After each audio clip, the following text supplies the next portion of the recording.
Everybody, here we go! Oh, 1, 2, 3, 4.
Before someone says it, yes, April inserted earbud. Why are my hotkeys not working? I have to manually fucking toggle to my face? What is this bullshit? I forgot to adjust my lamp. It is not orang. Hold on, my lamp must be at least orang or roja to signify that we are in the Space Center. Hello, Pio. Hello, Watermelon. The moment I walked into my bedroom door from going out to dinner with friends, I got a notification. Perfect timing. Also, thanks for Poke Jazz. It's good. Yeah, no, it's like I've been really trying to preface these, like do my pre-roll tunes to just be like tracks from the game. However, I can't help it. I'm running out of Oraz tracks. And also, you know what? Fuck it. Everyone plays the Carlos Sinnoh Arrange 4-hour playlist in their Pokemon related YouTube videos, and sometimes even in their non-Pokemon related YouTube videos. So fuck it. Enjoy some jaunty tunes. Also, I can probably remove this little bloody patch from my forehead. Ouch. That was stuck to my head. I think I like popped a larger than average zit in the shower, and I'm like, oh, that bitch bleeding. So had to correct that. Oh no, don't worry, it wasn't too bad. So I'm really fucking glad we didn't fight Courtney last stream. I nearly doomed us all. So first things first, chat, you notice something's a little different? You notice how the numbers are actually kinda legible? What? Yeah, I realized, fuck it, why aren't I cropping the sides of the screen? So that way I can just like zoom this in more, because it's just a bunch of like gray nothingness to the sides. I just get rid of that. So I got rid of that. So now you can like actually kind of see the numbers. So that's neat. Get out of here, Stevens Dialga and Stevens Metagross and Stevens Steelix and Stevens Steelix, Mega. Okay, so the original plan for this fight was to KO Shaman, KO Xurkitree, bait in Buzzwole, get in Noivern, have Noivern KO Buzzwole and KO Charizard, and then bait in Dugtrio to swap to another thing. Problem, turns out I'm stupid. I'm a little stupid dumb. So the thing is,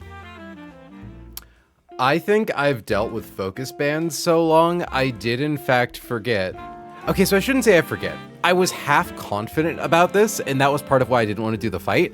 I wanted to do additional research, but like asking, does Focus Sash / Sturdy affect Switch in AI felt so sophomoric that I was worried that runandbun Discord would make fun of me if I asked them about it. And to be fair, the answer is probably yes. They do like doing that over there. So I instead decided to do some keyword searching, and I dug through like old messages related to Sash and stuff for probably like 30 minutes. They make fun of you. It's the nuzlocking spaces can be a little elitist. Like, this is kind of how it is.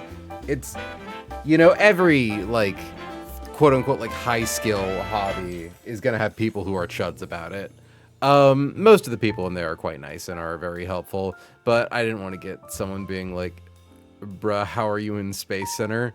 And you don't know that Focus Sash affects Switch in AI? Because fun fact, Focus Sash affects Switch in AI, which means once we killed Buzzwole, we wouldn't get Charizard, we would actually get Tyrantrum on like random move functionally. Highly likely to be head smash, but not guaranteed. And this Tyrantrum is arguably the most dangerous thing on her team.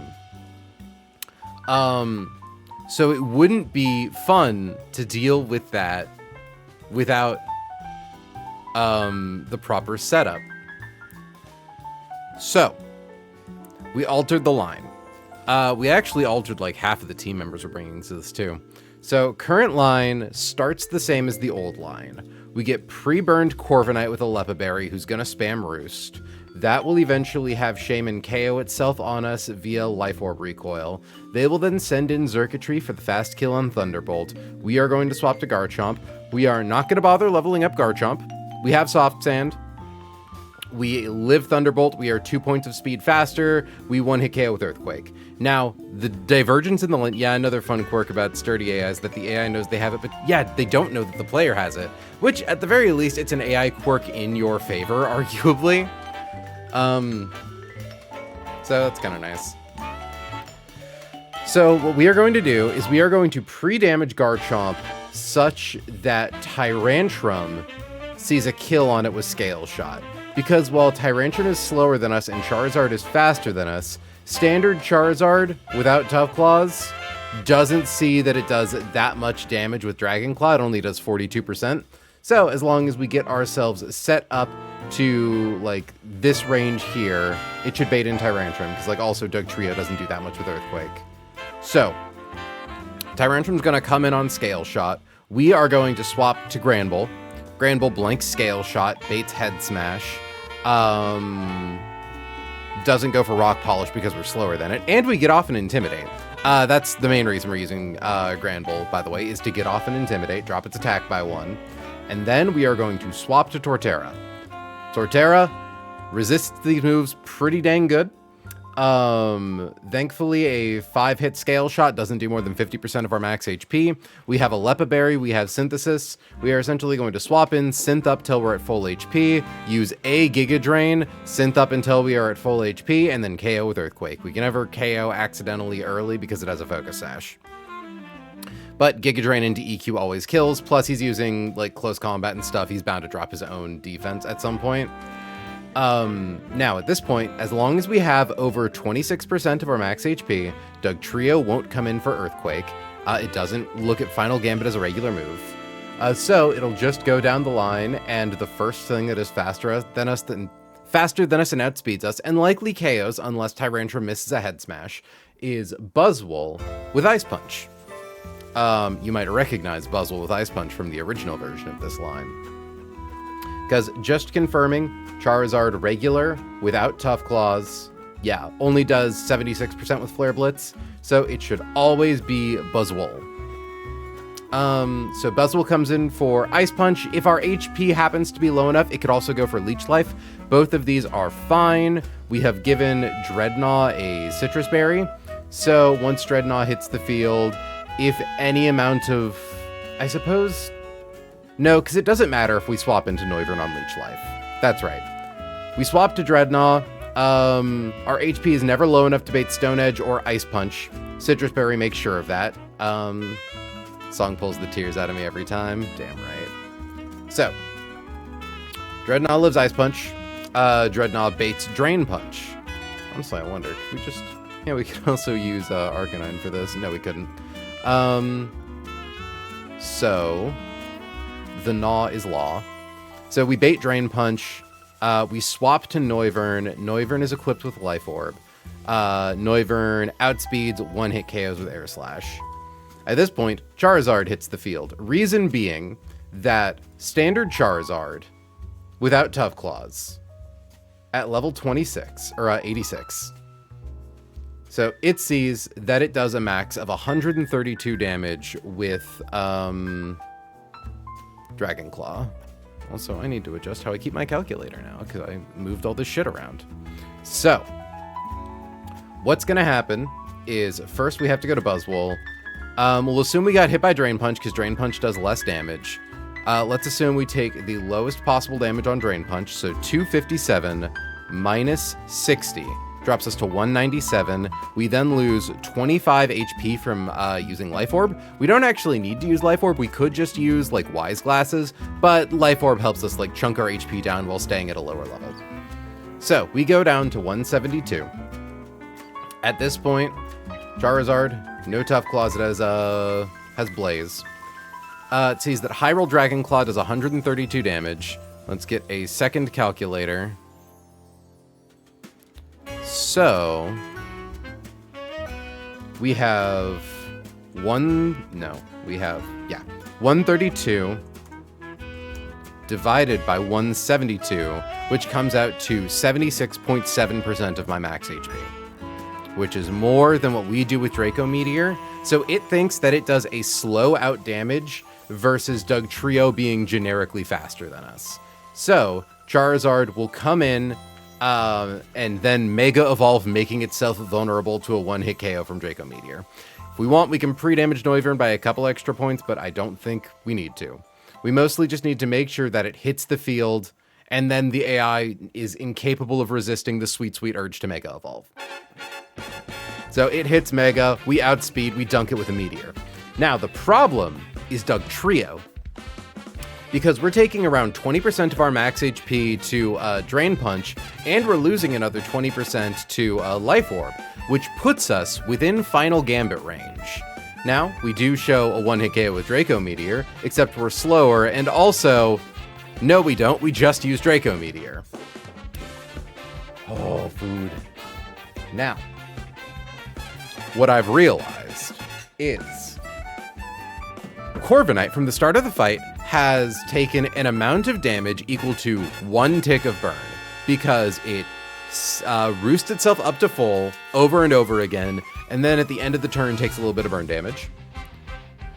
Now, Final Gambit on... Okay, so I should also explain, Dugtrio can't click Memento because it's the last Pokemon on their team. It can't click Earthquake because we are a flying type. It can click Final Gambit if it sees a KO, but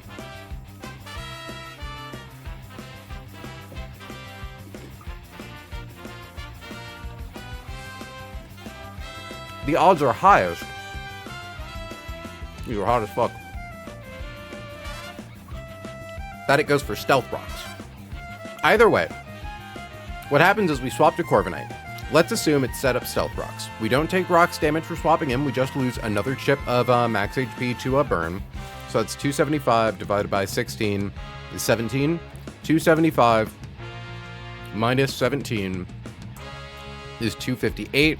And then for a second turn of burn, we go down to 241.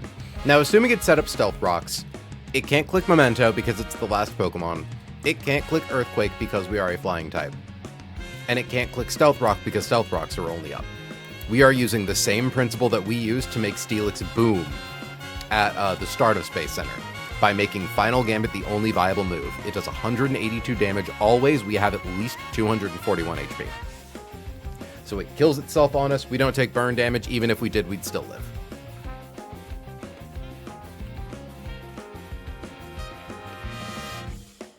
And that's the idea.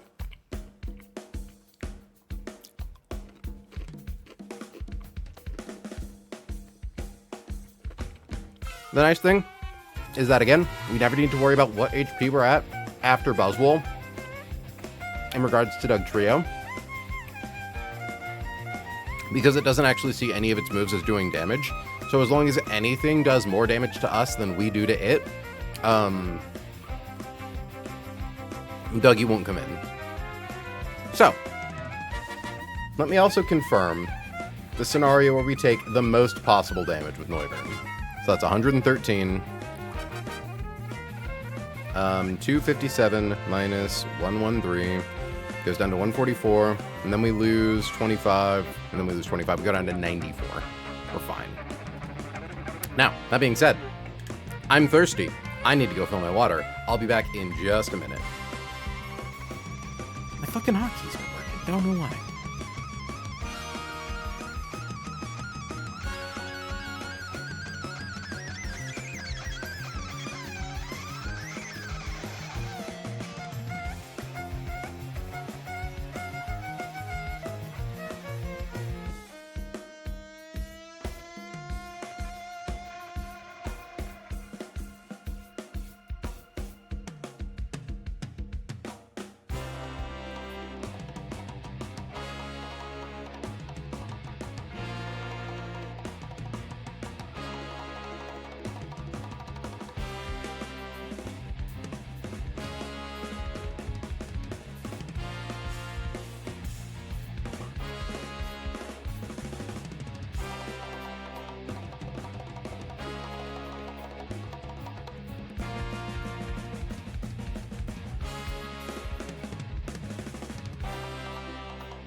Water required.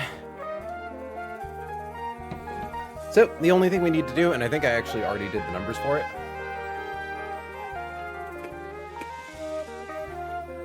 is just figure out what HP we are putting Garchomp at.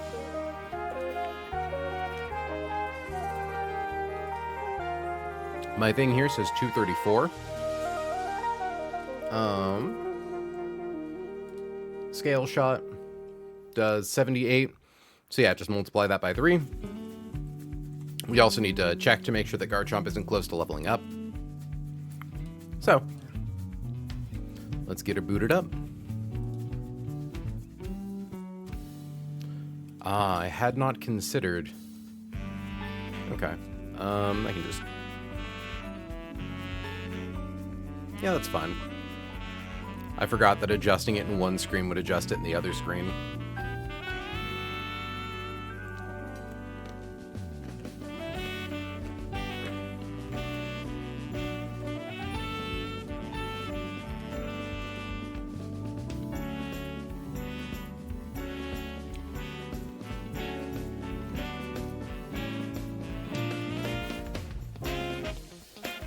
Okay.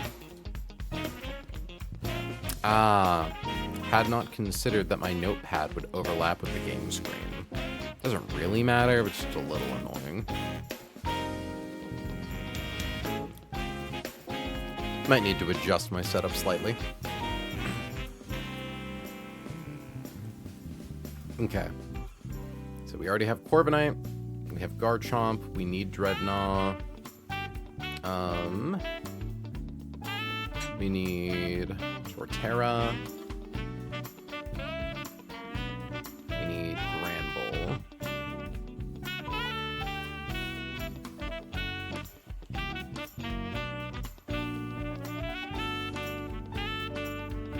Oh.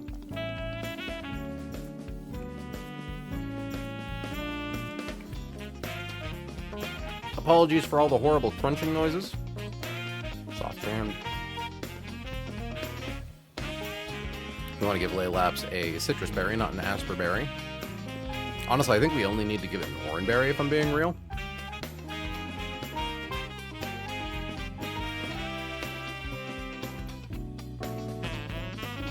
Hold on.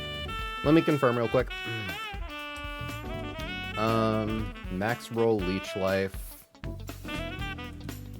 So 286 minus 162 comes up to 124, plus 10 is 134. Stone Edge max roll is 134. Yeah, we need citrus. Okay, that's fine. Odds are high we won't even need to use it. Even then, we have over 200 of the fuckers. Like, we are officially at the point in the game where I don't think citruses matter at all.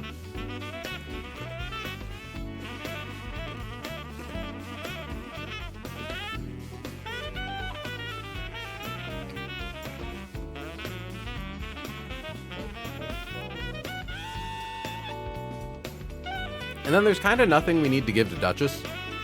She's just swapping in for a turn.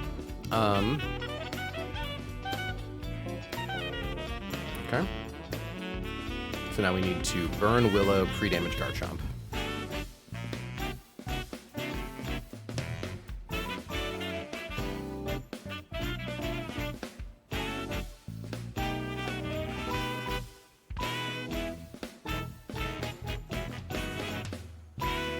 Hey, yo, playing STS2 multiplayer right now, but I wanted to check in. Hey, Hannah, we are actually just getting ready to go fight Courtney.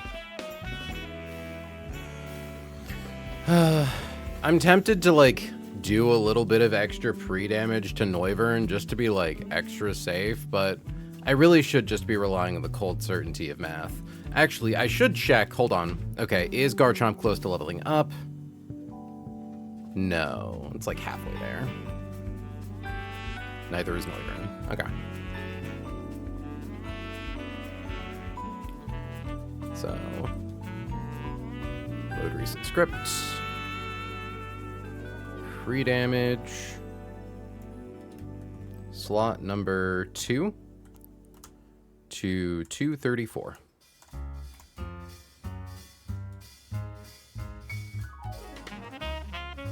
234. Willow is burned.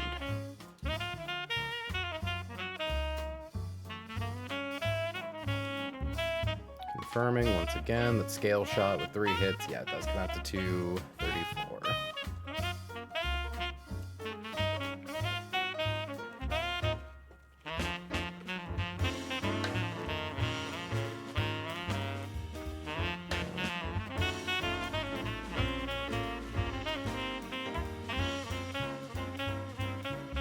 No, I don't want to risk setting it too low just in case. I don't want to somehow accidentally bait in Charizard. Okay. Like, Refine, April, rely on the cold certainty of math. Okay, so Willow, burned, has a Lepa Berry, has Roost. Varley has Soft Sand, has Earthquake, level 81, 234. Nothing on Duchess, she's just hanging out. Turtle has a Lepa Berry, has Synthesis, has Giga Drain, has Earthquake. Laylaps, Citrus Berry. Chaucer, Air Slash, Life Orb, Draco Meteor, Life Orb. Okay, this should be fine. This should be fine. Trust in the math, April. Very funny time to pause the music. Okay. This should be super easy and straightforward, actually.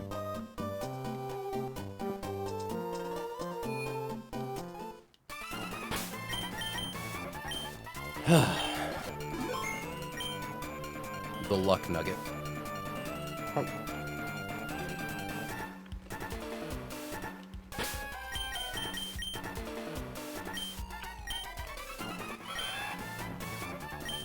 Got our pre-damage, got our pre-burn. Don't need to pre-damage Noivern. We're fine. We're so fine. I literally just saved.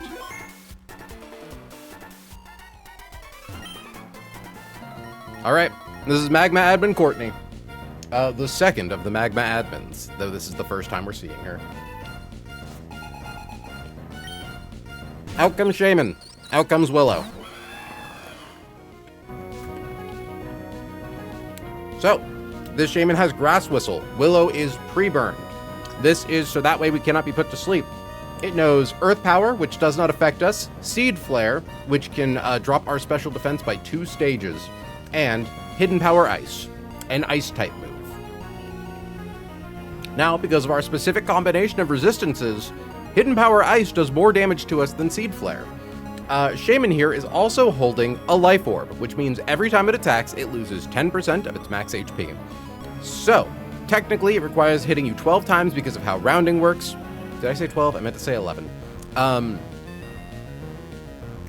Because it can't burn us, it just sees that HP Ice is its highest power move.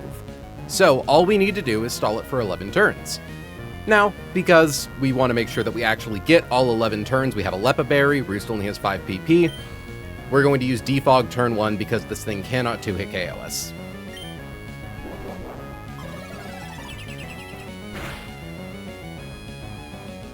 Yeah, no, it's an HP stall. Also, Hidden Power has 15 PP.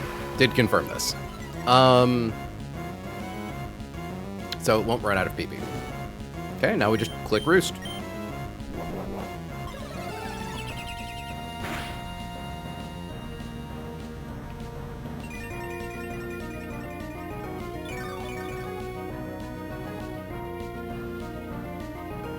Like, in theory, we don't need to Roost literally every turn, but better safe than sorry, because we don't need another Roost for any other point.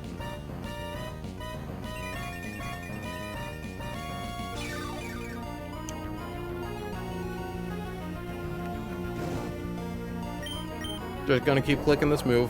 I could hit speed up, but I don't like hitting speed up. Bad things happen when you hit speed up.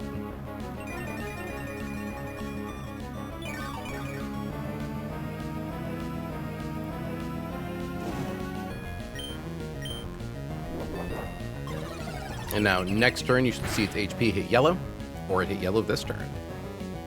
Please don't speed up, this is the best parts. The best part is me clicking Roost for several minutes. Okay. The geese are goosing outside right now. Also, chat, do you like my earrings? I forgot I bought them like a year ago, and we left them in a little baggie. We eat our lepa berry to get back our 5 roost peepee.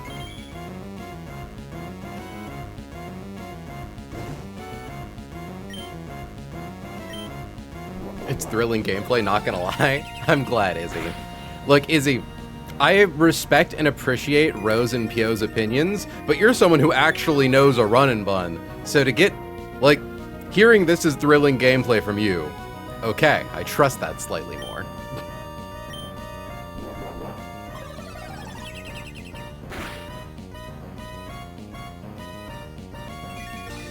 Fun fact, did you know that in the PAL version of Pokemon Emerald, HP stands for Hidden Penis? Anyways, we have 3 more roosts.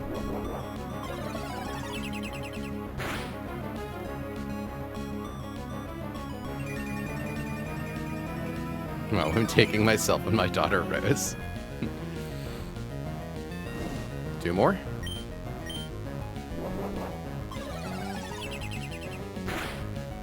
Me when I wear pants.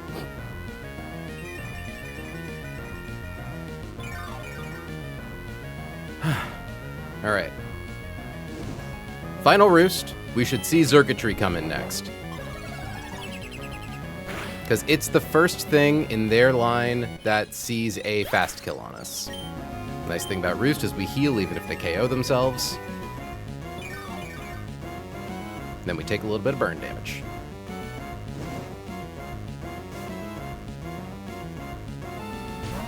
Welcome to the field, Xurkitree. Xurkitree is fast, but not that fast. Garchomp is faster. It's going to go for Thunderbolt, which is a one-hit KO on Willow.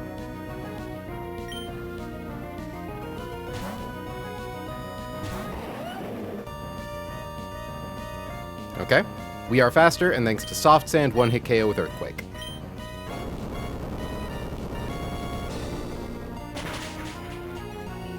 Nice.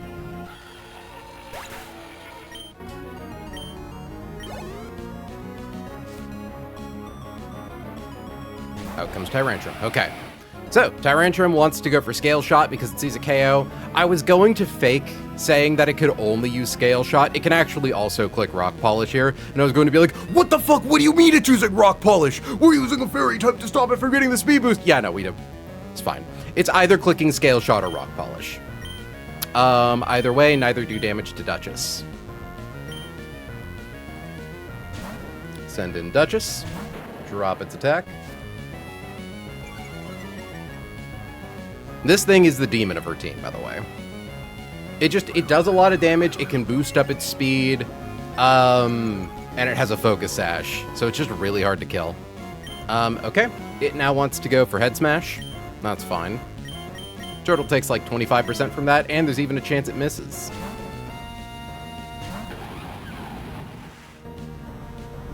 It did not miss. Okay. So, I doubt we need all of these synthesises unless we get incredibly, profoundly unlucky with Scale Shot. That should not be an issue. So, we're going to synth up to full HP.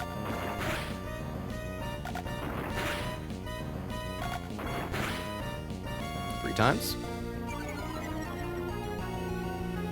I think so that drops his defense, raises his speed. Him boosting his speed does not matter. We're already slower. And we're relying on the fact that we can't be crit. Now that we're at full HP, we are going to click Giga Drain. Close Combat and Scale Shot have around the same range. Interestingly, Close Combat has a higher lower range, but a lower higher range than Scale Shot. I suppose that's just by the nature of Scale Shot being a 3-hit move. Okay, we're at full HP. We don't even need to stall for another turn. So we're just gonna click Earthquake. We want to take a little bit of damage just to make sure that Buzzwole sees the kill. I don't think we could ever bait in anything other than Buzzwole, but better safe than sorry.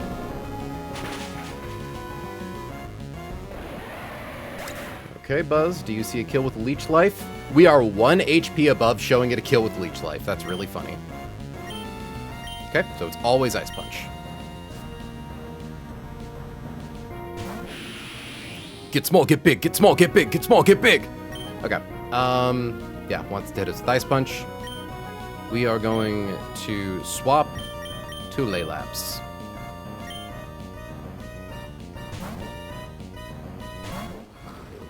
Doesn't matter if we get frozen here.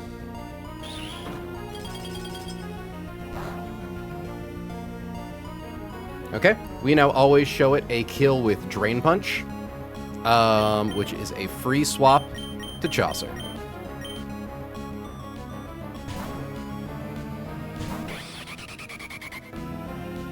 Drain Punch.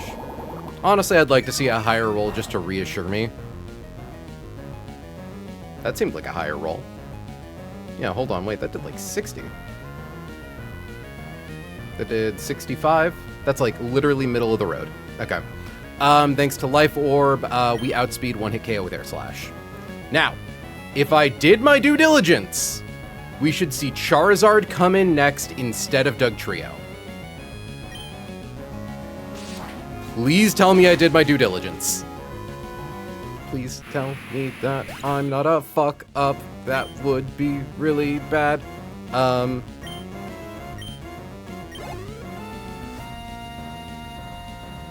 Okay. That was the part I was the most scared about, was making sure I got that right. So, Charizard doesn't think that we can one-hit KO it. What it doesn't realize is that it's about to Mega Evolve.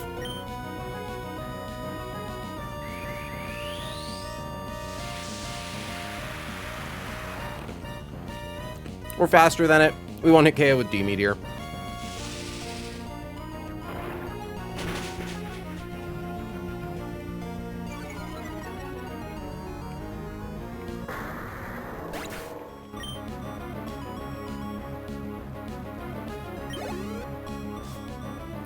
Last thing on the field is Good Sir Dugtrio. Now, Good Sir Dugtrio sees that it could kill us with Final Gambit. It can't use Memento because it's the final Pokemon. It can't use Earthquake because we are a flyer. It could set up Stealth Rock. I believe that is the highest odds because it's its first turn on the field. Final Gambit currently has +8 to be used. I think Stealth Rock can be either +7 or +9. Or it's like +8 or +9. So, what we are going to do is swap to Willow.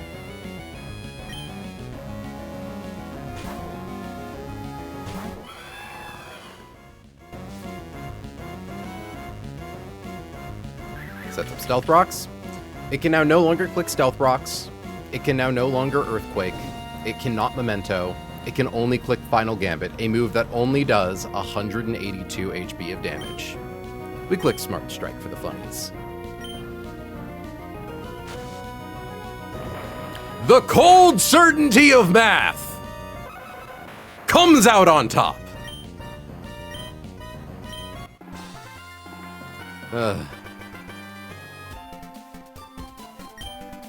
Nice. All right. We don't go up those stairs. If we go up those stairs, we get jumped. Yeah, April, you are so good at math. Dubious. Sometimes I forget how to count.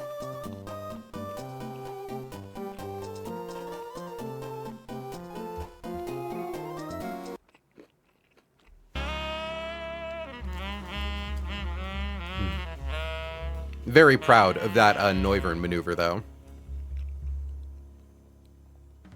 Very fun little trick. It's kind of like the reverse of Altaria Mega Evolving to become immune to a Dragon-type attack and then sneaking in a KO. You made Courtney look easy. Thank you, Izzy. It happens that I just had a lot of really good tools for it. Corviknight makes Shaman riskless. Garchomp is just always faster than Xurkitree in one-hit KOs.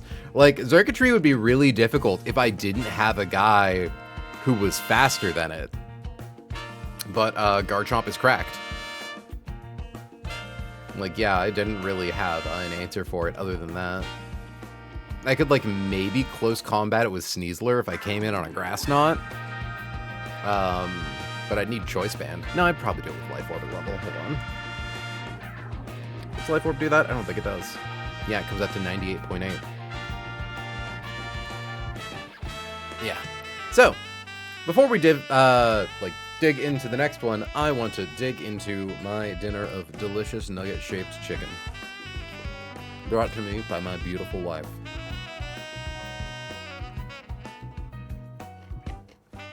So, I believe the back-to-back-to-back is safe. It's not, like, the run never ends. It's a funny thing to say. No part of it should cause, like, run-ending situations. We could, if we get really bad RNG, lose slow bro. But I think the odds of that are really, really low.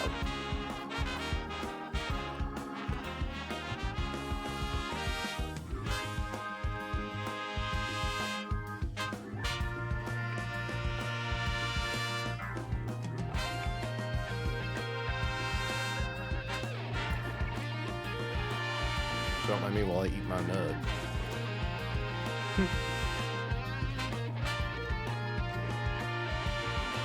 Also, Izzy, in response to you made Courtney look easy. To be fair, compared to all of the other magma, or like all of the other admins in Run and Bun, Courtney is kind of easy.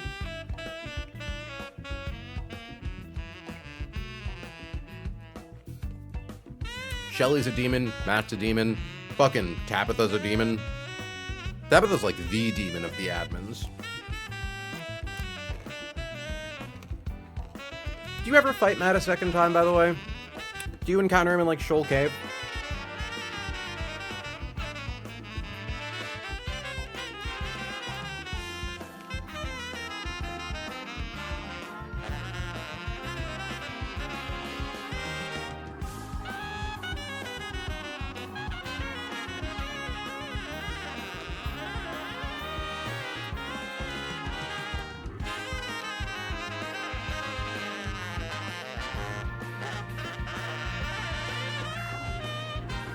I was not hungry earlier.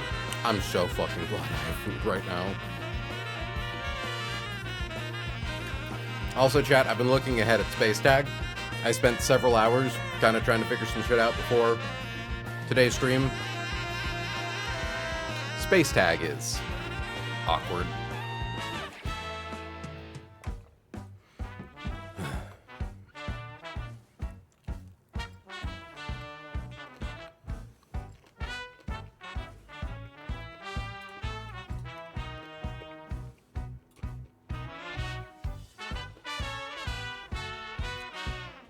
Space Tag. We play Tag in Space, Tag in 3D Space. There's another Tag Battle, Kyo, and we're in the Moss Deep Space Center, so. A Tag Battle is specifically where it is us and an AI partner.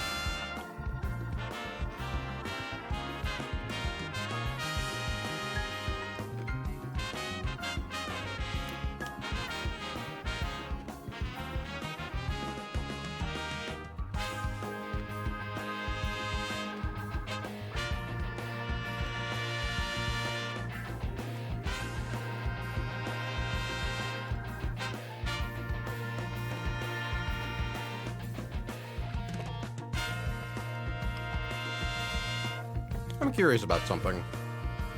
Hold on.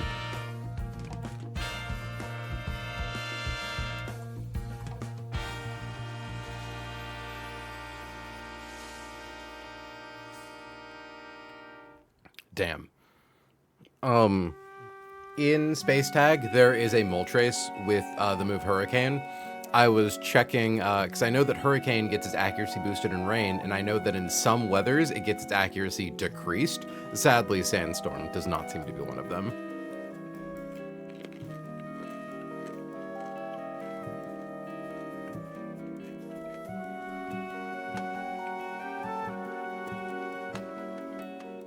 I wish I could get all my friends together to play Tag and Hide and Go Seek. Just like IRL Hide and Go Seek Tag, or... Back in middle school, me and the boys used to have a game we'd play on the baseball diamond, which was essentially zombie tag. So someone would be the zombie, and they would have their eyes closed. Or no, I believe the alpha zombie got to keep their eyes open. But every person they tagged joined them in trying to tag other people. And they had to have their eyes closed. And it was just like, you know, you had to kite them around the field, try not to make too much noise. It was a great time. We were definitely probably the cringe kids. in like the 8th grade, but honestly, get fucked. We were having a kick-ass time playing zombie tag.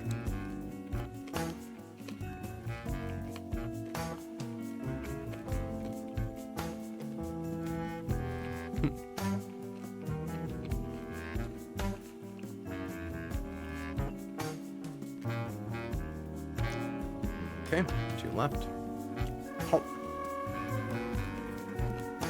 I'm almost fueled up, chap. And then we'll actually play some fucking Pokemon. I promise.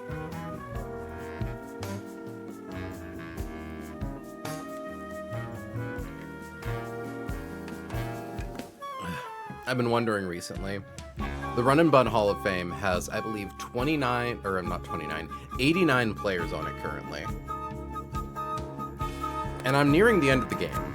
At the pace I move, I'm definitely not going to be number 90, I think. And I'm just kind of wondering, how many other streamed attempts are getting close to the end right now? Like, there are only 89 people that have completed it, at least, like, confirmed. Like, for instance, Hannah completed Run and Bun, but she didn't stream it, so she's not on the list. They don't have, like, confirmation that she did the full thing and did it honest. I believe in her, because she is my friend. But yeah, there's a committee that keeps a list, essentially, of people who beat the game and certain stats about their playthroughs.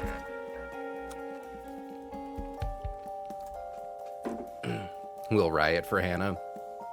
Hannah, look out, you've got shooters. Okay, well, I shouldn't say look out. You've got people looking to simp and defend. I'm gonna go wash my hands off real quick. BRB. I'm not gonna bother changing cameras. It'll take 2 seconds.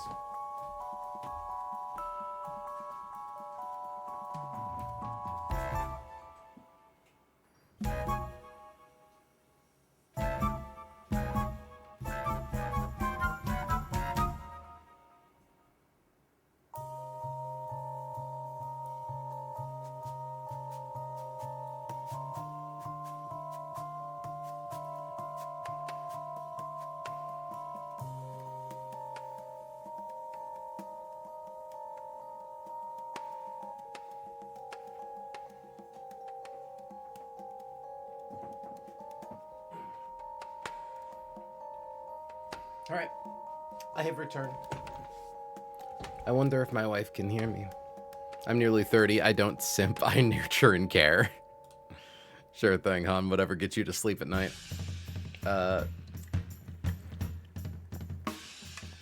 There's no need, LOL. I knew I wasn't going to be on the sheet when I started playing. I wasn't comfy with streaming at the time. And honestly, really proud of you for fucking, like, working up the guts to do this. Like, I can't imagine streaming when you're not a freak like me who's here for, like, the attention and accolades from strangers.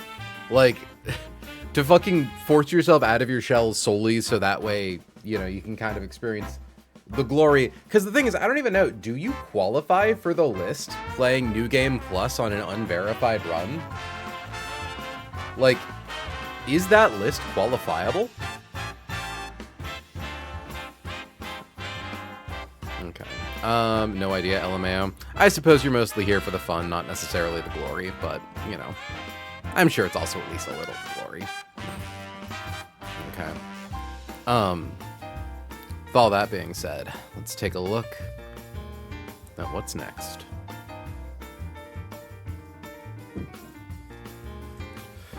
Caution, Magma Grunts 5 through 7 are fought back to back to back. So, let's look at our squad. Our opener, Lucario with Choice Band. We need Corviknight with Lepa Berry. No pre-burn this time. Excuse me, no pre-burn this time. We also want Rock Smash instead of Smart Strike.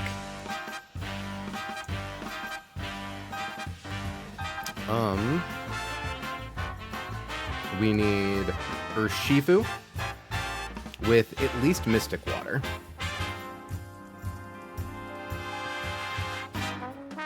We need Slowbro with a Person Berry. That's how you can tell it's going to be fun, is that we have to put a Persimberry on something.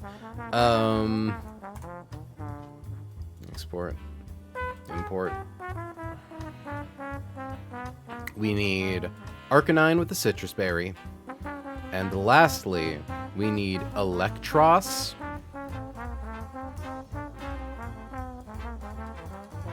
I think we can also give Electros a Citrus Berry, though I don't think it matters. Confirming something.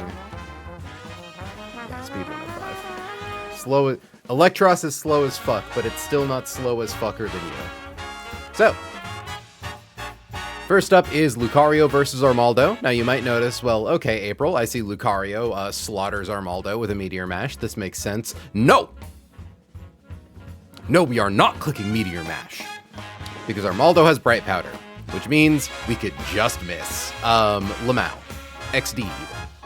So, we are opening with Lucario because we threaten a one-hit KO, so it can't quit Swords Dance. Its highest damaging move is Earthquake, which is a free swap to Corviknight. Corviknight hits the field. It's gonna bait a Rock Blast from Armaldo. Kinda scary move that can do some damage. Wow, we can actually get one-hit KO'd by 5 max roll Rock Blasts. Okay, so chat, never mind. This first Pokemon isn't riskless. There is a 1 in... Hold on, let me do some... So first it's... How many rolls? What's the odds for 5 hit? I think it's like 15%. 15% chance to hit 4 or 5 times. Okay, so so we have 0.15 times 0.625. So 1 crit, 2 crit, 3 crit, 4 crit, 5 crit. What are the ranges for max roll? Hold on. 55 is the high, so it has to be exactly the max value on every hit. So, hold on. 3, 4, 5. That seems higher than I think it's supposed to be. Hold on.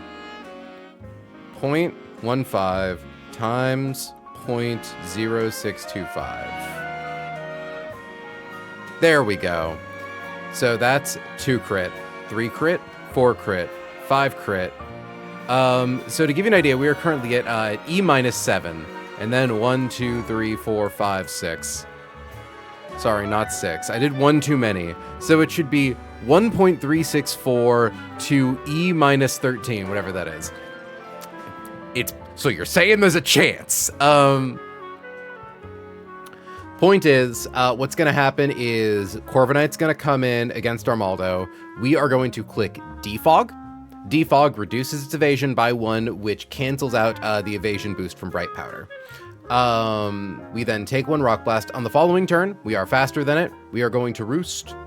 The nice thing about Roosting is it makes us no longer a flying type. So, getting hit by Rock Blast, we don't take as much damage. We still honestly take a little more than I thought we would. But yeah, essentially what we are going to do is we have a Lepa Berry. We only need to Roost once, maybe twice to get back to full HP. Full HP minus a Rock Blast. But what we are going to do actually is we are going to Roost until we use up our Lepa Berry, because we still want to have 5 Roosts in the tank for a later part of the gauntlet. So, ooh, hold on a second. Wait a second. Smart Strike. Oh, shit. Corviknight doesn't stop Armaldo from setting up Swords Dance now, does it? I needed Smart Strike for that. Frustrating. Wait, hold on. Yeah. Oh, okay. Brave Bird comes so close. If I could get in literally any chip damage at all.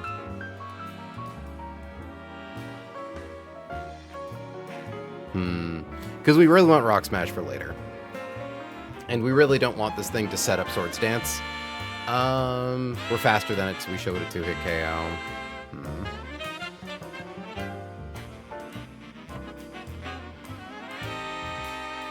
I don't want to get rid of Brave Bird.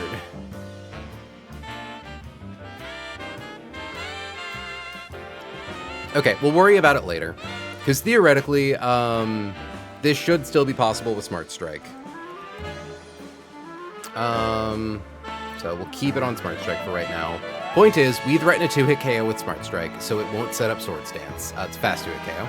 So we roost back up to full HP. We then swap to Urshifu. Also, again, we roost until we use up our Lepa Berry. We then swap to Urshifu on a Rock Blast. We take some damage. It's fine. We are faster. We 1-hit KO with Mystic Water boosted Liquidation. In comes Rotom Heat, who we are faster than in 1-hit KO with Liquidation.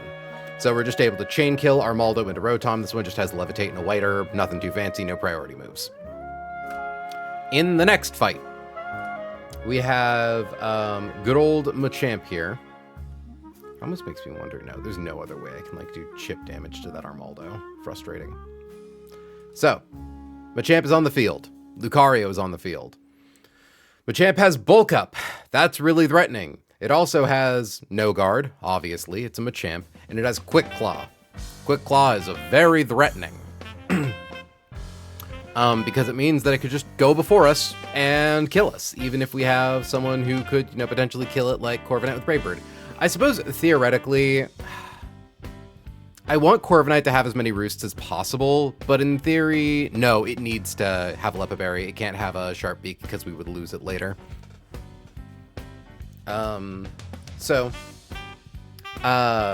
We open up against this Machamp. It sees that it has a 1-hit KO on us with Dynamic Punch, so it will not bother with Bulk Up. We are going to swap to Slowbro.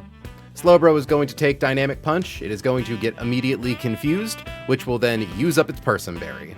This is an essential key to fighting any Machamp, so that way you aren't confused, but also don't take boosted damage from Knockoff. Now, Knockoff here does more damage than I'd like to see. Thankfully, we threaten a 1-hit KO with Future Sight, so it can't use Bulk Up. I assume... Hold on. I want to look up something. Machamp, Lily Cove, Rival, Blaziken. Interesting.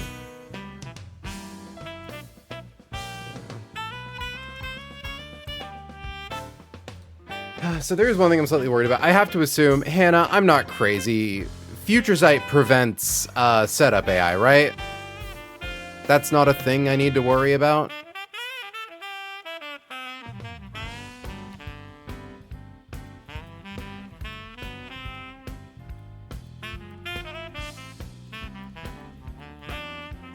I'm gonna ask Dexcord real quick.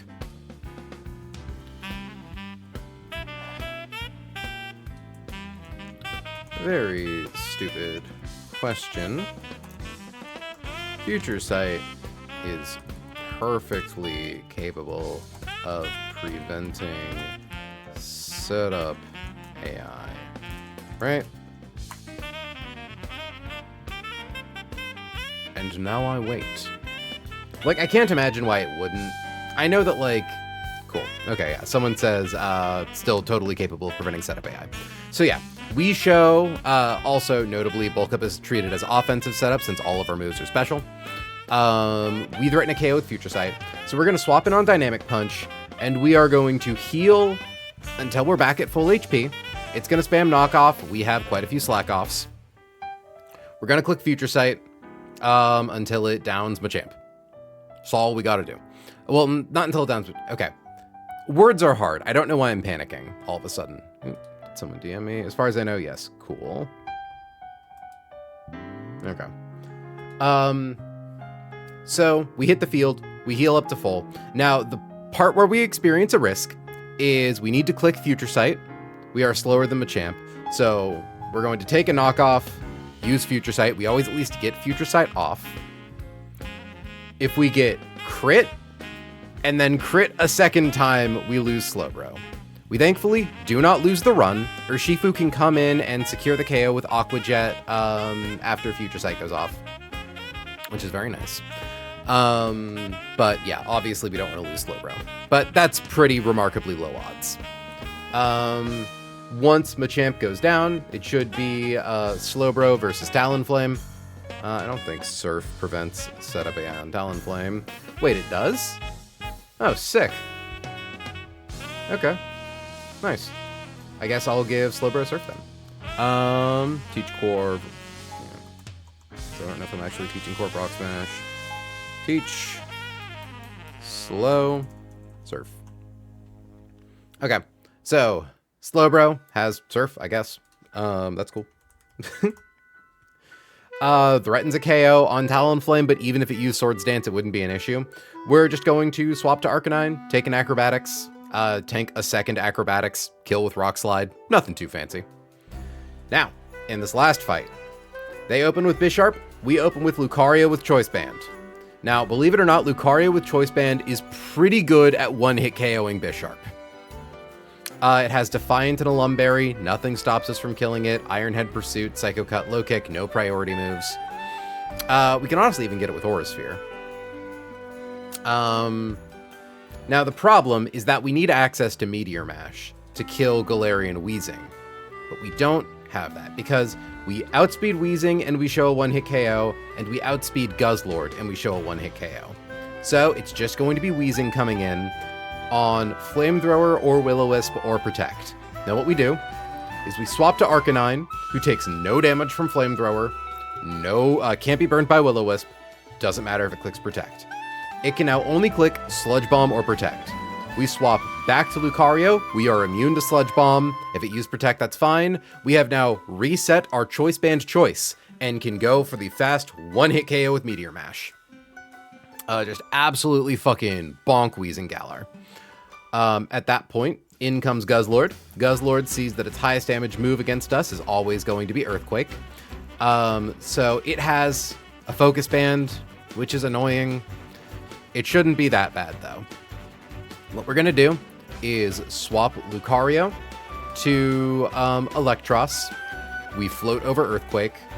Dragon Rush can flinch, but thankfully we are faster than Guzzlord. We are going to hit it with Knockoff. By hitting it with Knockoff, we get rid of the Focus Band. Nice. We also do a little bit of damage along the way. We always live Critical Hit Dragon Rush. Doesn't matter what move we bait on the swap, we are going back into Corviknight.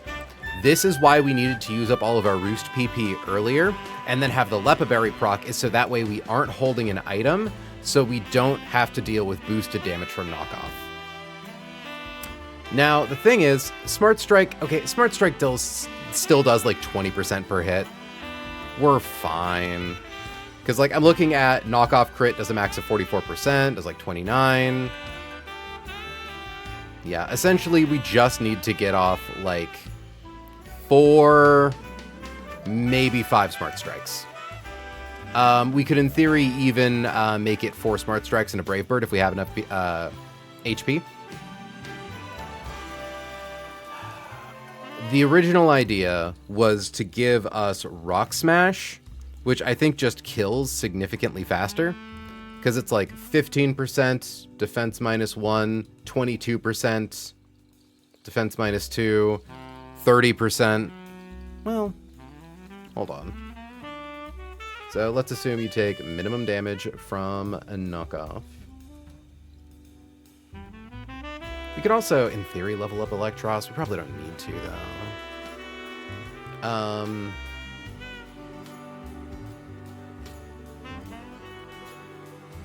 Honestly, actually, I don't even think we want a Citrus Berry, because if we get hit by Dragon Rush and our HP's knocked low enough, we might bait Heavy Slam. Like, yeah, those moves do make less damage happen to Corviknight.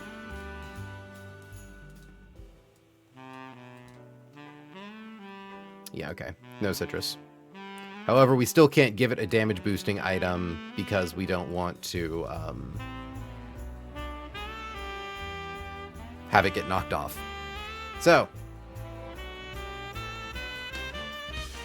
thankfully, the nice thing is that if something goes horribly wrong and Corviknight doesn't look like it's going to be able to beat Guzzlord, we can swap back to Electros, sack it.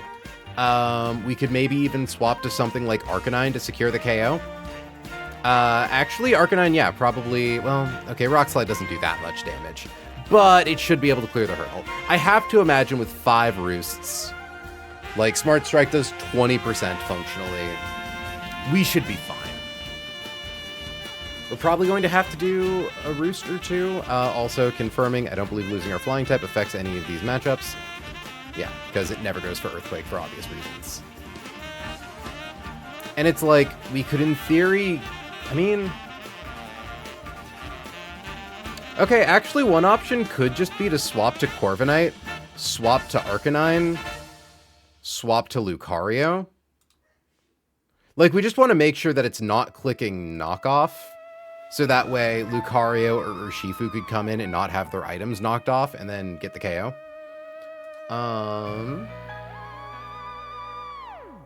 Yeah, in theory, I think there's a world where Electros comes in, dodges Earthquake, and then Dragon Rush misses, because I do think it's like a 90 accurate move. 85 accurate. Yeah. So there's a chance Dragon Rush misses. Dragon Rush misses. Although, actually, now that I think about it, if we have a Citrus Berry... Because what happens is do we eat our Citrus Berry before it gets knocked off? Because like 62.1% into no item is 41%. Because I am wondering if we don't get crit, if there's like a high roll situation where like we get hit by Dragon Rush, procs our Citrus Berry, heals us up so that we don't bait knockoff, we only bait Dragon Rush. That's a free swap to Urshifu or Lucario. We have options. Point is, if things go really bad with Corviknight, we could potentially do a pivot into Arcanine if it used up its Citrus Berry versus Talonflame, which is, you know, definitely don't use Slowbro. Or we could just sack Electros if things get awful. So yeah. I think we can't teach Corviknight Rock Smash because we need to make sure that we are baiting Armaldo correctly. How much PP does Rock Blast have? 10. Yeah.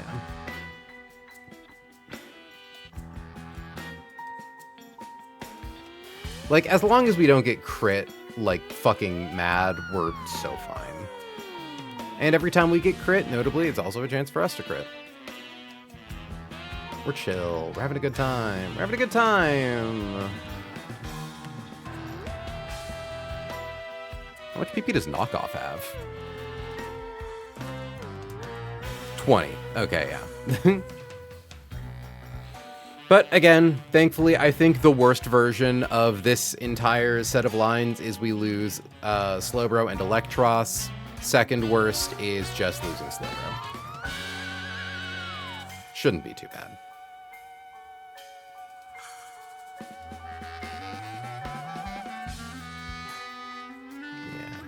Yeah, we're fine. So, let's get our squad set up. Notably, we don't actually even need to level up Lucario. He's level 85. He might level up along the way, but it doesn't matter, thankfully.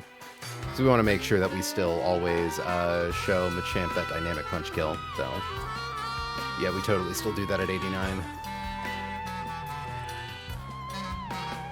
Okay. Also, first, let's heal up, then fly. Because also, I don't know, Urshifu might still be holding Choice Scarf. We need to go get the band. You can accidentally duplicate the choice items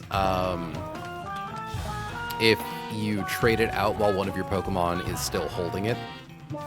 It's very funny, but also pretty annoying.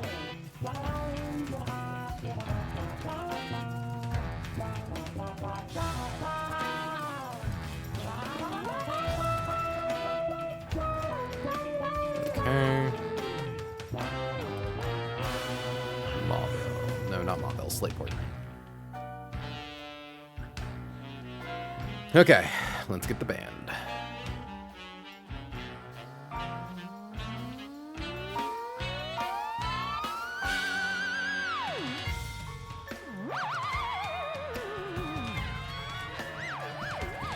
Lucario now hits hard as fuck. The band getting back together. Yeah, a little bit. I have to remind myself the odds of something bad happening to Slowbro are remarkably low.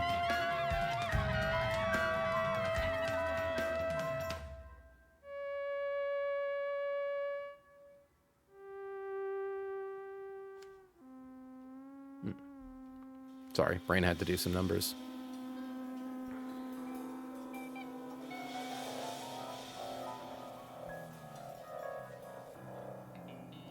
Okay. So we need Talon. We need Willow. We need... Where's Levi? There he is. We need... Kalen. We need Ham Bambleton. Wham Bambleton. Thank you, Ma'am Bambleton.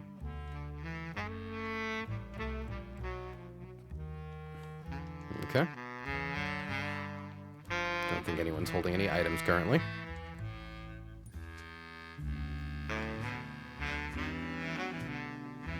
Why did I want to level up Electros to 88? Looking at estate sales like, dead people stuff. I mean, hey, dead people stuff.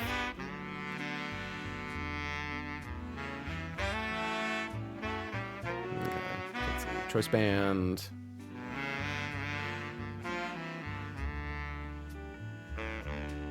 Be at the bottom. Why am I searching? Choice band.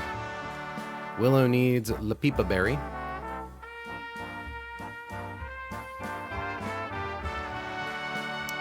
Checking something really quickly.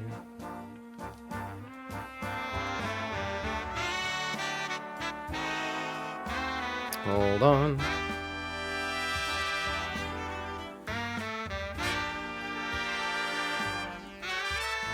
Yeah, okay, cool. Always gotta make sure. If we didn't have that, just like slam. Yeah. That would be bad. I don't know, I'm getting all growly with it. Okay. Lepaberry. Levi needs... See, it's like, sadly, Levi would be really good for swapping into Guzzlord to, like, sync the KO, but because we have to give it Mystic Water, so that way it can get the KOs on Armaldo and, Rotom Lunch. We don't want to have our Mystic Water knocked off. Okay. Kalen gets a Person Berry.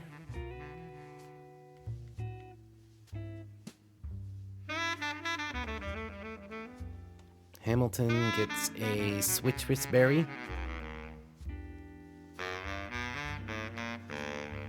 And I do think we give Jane a berry.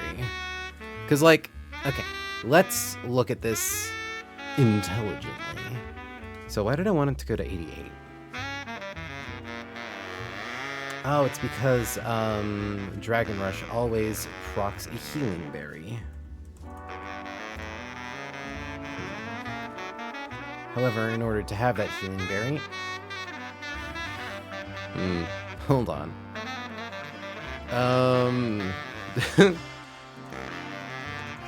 Does citrus proc when hit by knockoff? I know damage reducing berries do, as does band and sash.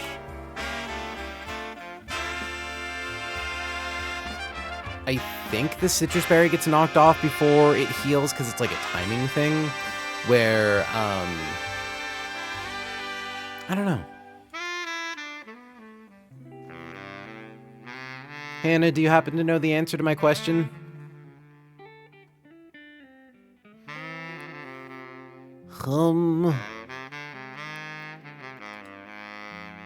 Okay. Because, like, If Citrus Berry... Okay, I think the play is no Citrus Berry level 88. Or like level 89. Just a level where... Okay, yeah. So that way, like, max roll Dragon Rush doesn't bring us into knockoff range if we don't get crit. So 88. I think that's smart. Yeah. Because it'll just bait like another Dragon Rush. So I think if we do that, we only even need to worry about using Willow if we are suffering like a bunch of worst case scenarios. I think is pretty good. Willow, you can't learn Brick Break, right?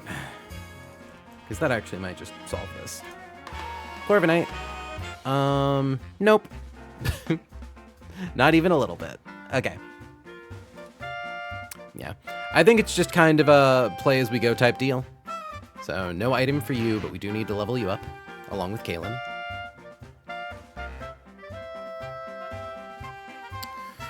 I'm getting real tired of using Kaylin in PP stalls that realistically shouldn't result in her death, but have odds higher than I like to admit.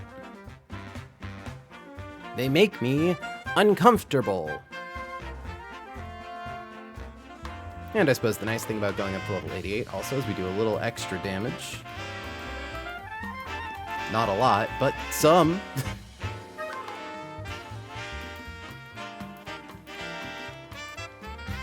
Okay. I want to level up Talon, but there's no reason to. Yeah. We never take any damage from B-Sharp. We never take any damage from Wheezing Galar. So, yeah. Now he's coming against big old fucking Guzzlord. And wreck his shit. I genuinely might give the kill to Urshifu just to be extra safe, because I'd rather lose Mystic Water than Choice Band. But it would never do that. It would literally never do that.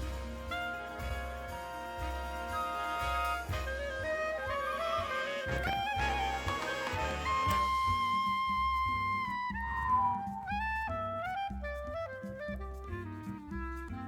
Choice Band, Lepa Berry, Roost, Defog, Smart Strike, Brave Bird, Mystic Water, Aqua Jet, Liquidation, Close Combat, Iron Head. That's right, we do want to teach you Surf over Natural Gift, Kaylin. It shouldn't affect anything, but...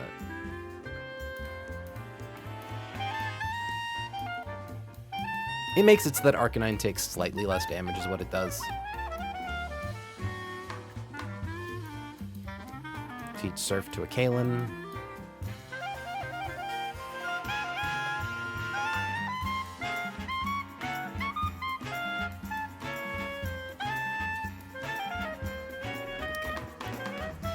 I do think there's maybe a doomed world where Kaylin comes in against Machamp on like...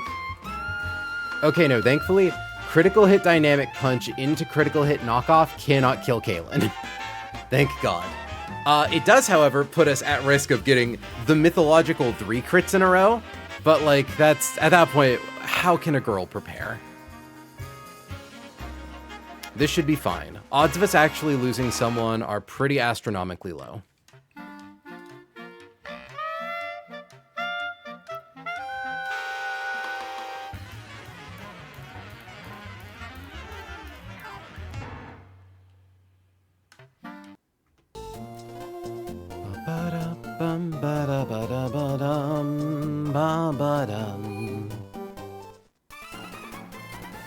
Okay. Final vibe check. 84. Choice Band. Armaldo can't use Swords Dance. Armaldo can't, or can only go for Earthquake.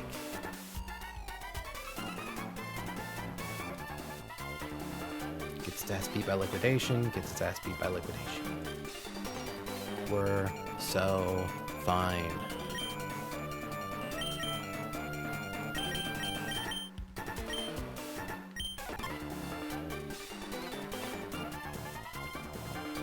Okay. Final check. I know I just said final check, but I'm doing another final check. Choice Band, Close Combat, Aura Sphere, Vacuum Wave, Meteor Mash. Lepaberry, Roost, Defog, Smart Strike, Brave Bird. Mystic Water, Close Combat, Liquidation, Aquajet, Iron Head. Persimberry, Psychic, Future Sight, Surf, Slack Off. Citrus Berry, Flare Blitz, Rock Slide, Head Smash, Extreme Speed. No held item, level 88. Shockwave, Knockoff, Super Fang, Thunder Wave. Good luck, back to back to back, spooky.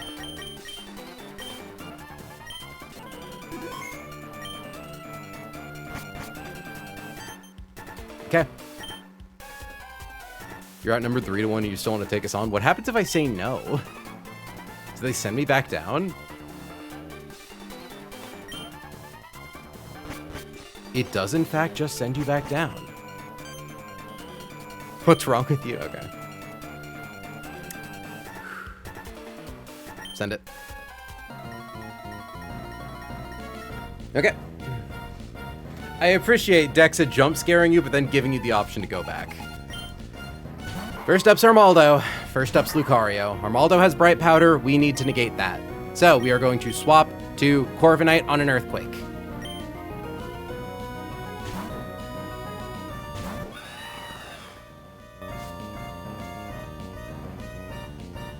Okay.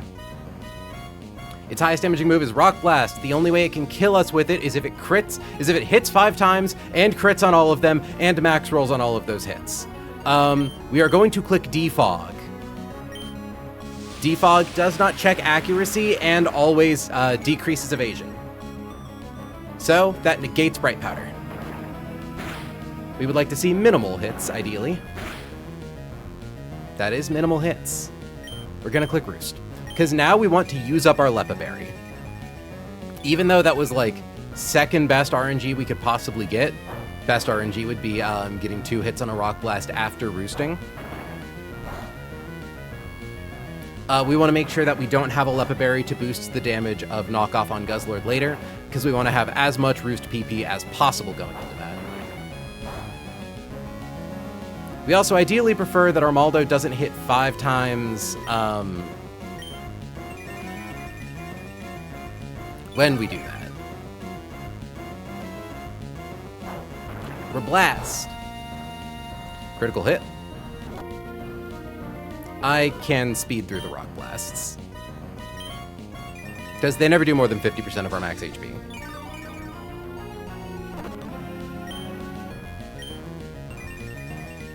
I just want to wait and see it, like, say that it's doing Rock Blast. Woof. Okay, last one.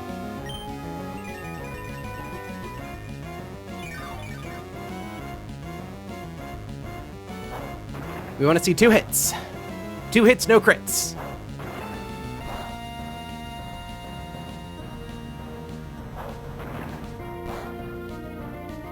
Please stop. Okay, 4 hits, 1 crit is technically better than 5 hits. Legally speaking, better than 5 hits. We take these. All right. We swap to Levi.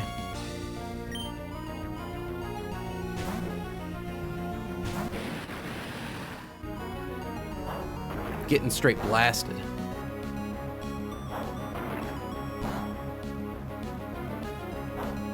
Also, for context, Armaldo's ability is Battle Armor. Battle Armor just says it can't be crit. This thing's on a fucking roll. Oh my god. All right. We click Liquidation.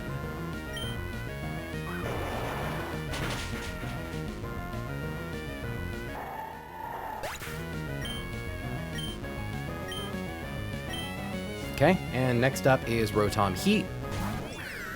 If you couldn't stand the Rotom Heat, you should have got out of the Urshifu kitchen.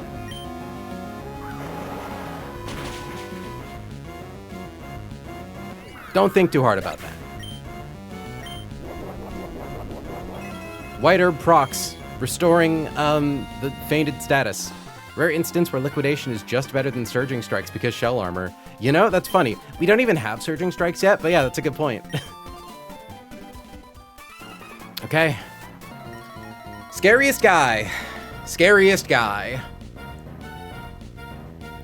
I'm really tired of seeing Machamps that have Dynamic Punch, Stone Edge, and Knockoff. I'm getting really, really sick of them. And I hope that this is the last one. So it sees a one-hit KO on Talon with Dynamic Punch. We are going to swap to Kalen.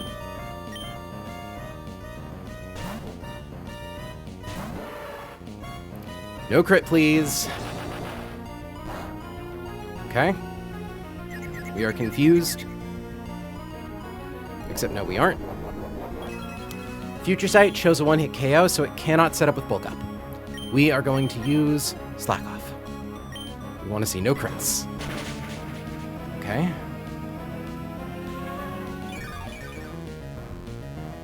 We want to see one more no crit. Okay.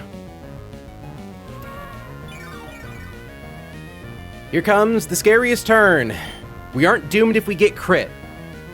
We are. It does make it so that we lose Kalen in a 1 in 16. Oh no, Quick Claw. It's faster than us now. No crit. Okay. The nice thing is if we fail to one-hit KO with this, we are able to just click Psychic from full HP and, like, tap it down.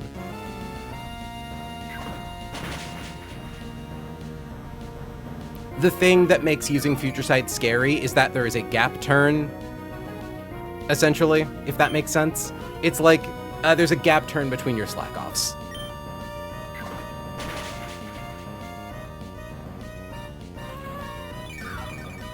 Okay. Does Future Sight get the one-hit KO? Is it not? Okay. We're gonna... Yeah, we're going to try to slack off to full HP. It's just safer.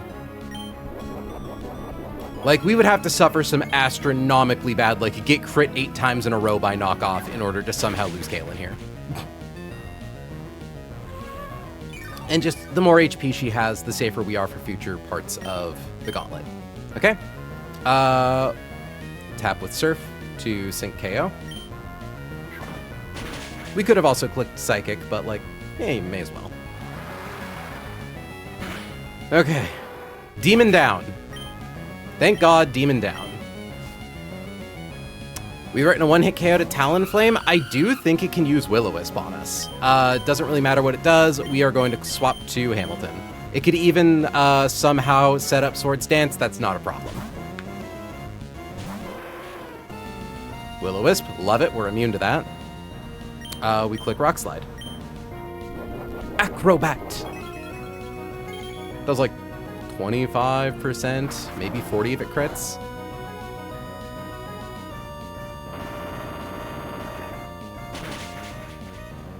Okay.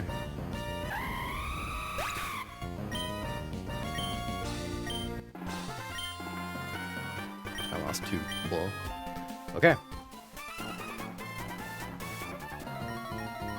Now, I should understand what I'm doing. Keyword should. First up is Bisharp. First up is Lucario. Lucario is faster than Bisharp. KOs with close combat. No gimmicks. However, Choice Band has now locked us into clicking only close combat. We show a fast kill to Weezing Galar with Meteor Mash. We show a fast kill to Guzzlord with close combat. So it should just go down the line and send in Weezing Galar. Out comes Weezing. Now, Weezing wants to click Flamethrower, Will-O-Wisp, or Protect. Hamilton, it takes all those really good. So we're going to swap to Hamilton. Can't be burned. Takes like 5% from Flamethrower. Protect does nothing. Flamethrower. Okay. Now, Hamilton's on the field. Highest damaging move is Sludge Bomb. Will-O-Wisp, we can't be burned because we're a fire type. It could also go for Protect. We are going to swap back to Talon, resetting our Choice Band selection.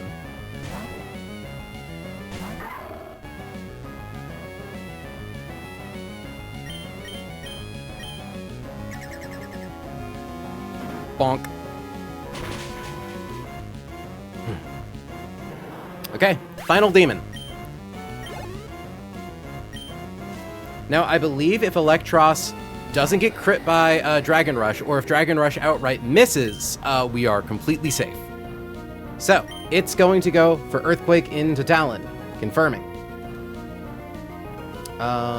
Dragon Rush, knockoff, Earthquake, Heavy Slammer holding an item. Yep, highest damage is Earthquake by a mile. We swap to Jane, Levitate makes her immune.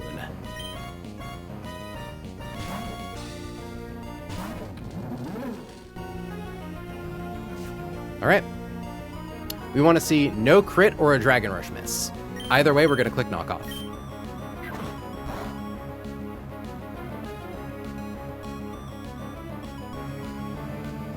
Rush. 127. So if I am correct, because we are not holding an item, knockoff does a max damage of 103, which means we get a free swap into, Urshifu, are you safe? It's never knockoff, we should just swap to Lucario. Yeah, fuck it. We are safe to swap back to Talon, we don't even need to use Willow.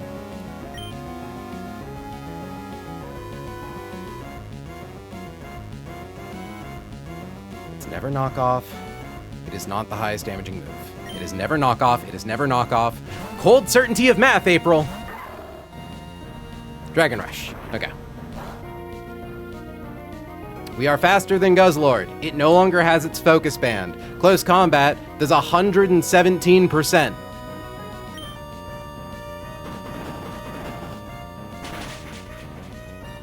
Space Gauntlet down.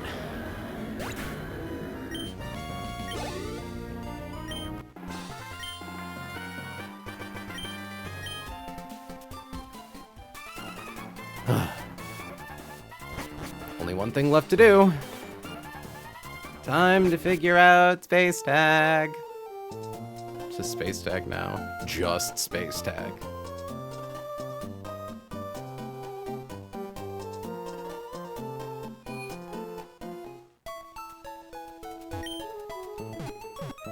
Congrats, sick back to back to back. Thank you, Hannah. I feel like I had some pretty cool tech there. I'm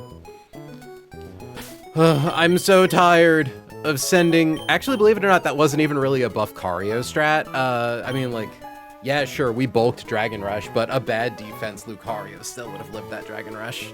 Like, let me see. If we had 0 defense IV and a minus defense nature...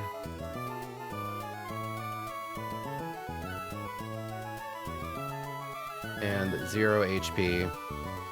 Yeah, in the world where we had lowest possible defensive stats, that Dragon Rush did a max of 77% on crit.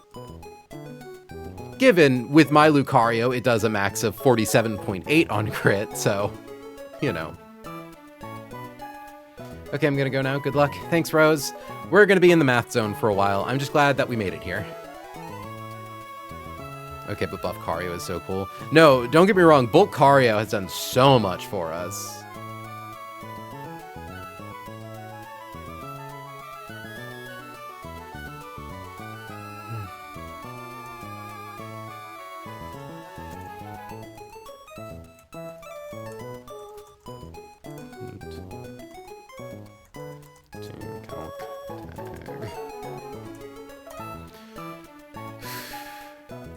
So I'm gonna say right now, I don't think we're gonna do space tag tonight. We've got some ideas. I don't know. We might, maybe.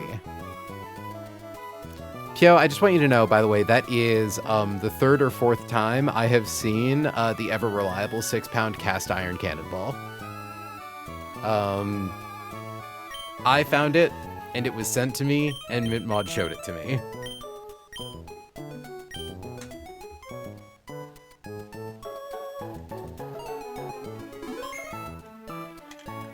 Okay.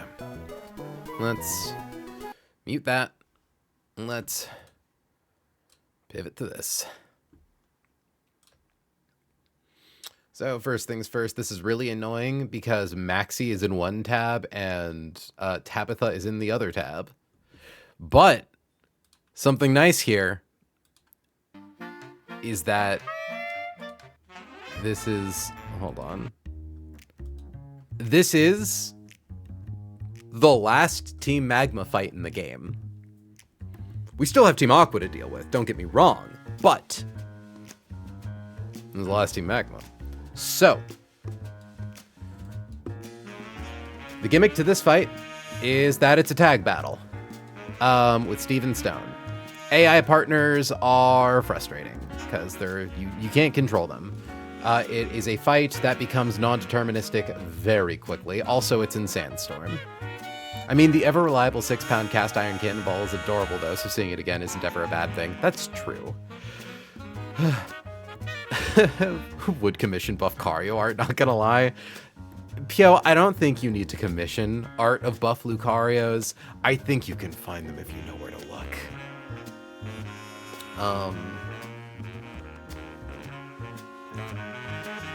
Unless you mean my specific bulk Cario, my icon, my whoopee, my favorite little guy.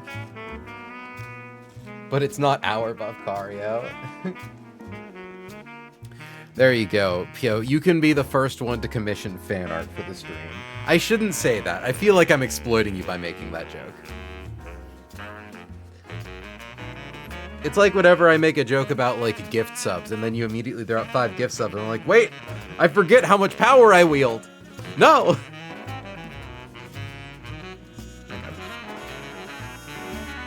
Really? I can get permission? I mean, like, yeah, if you want to fucking commission stream fan art, like, that's between you and God, girl.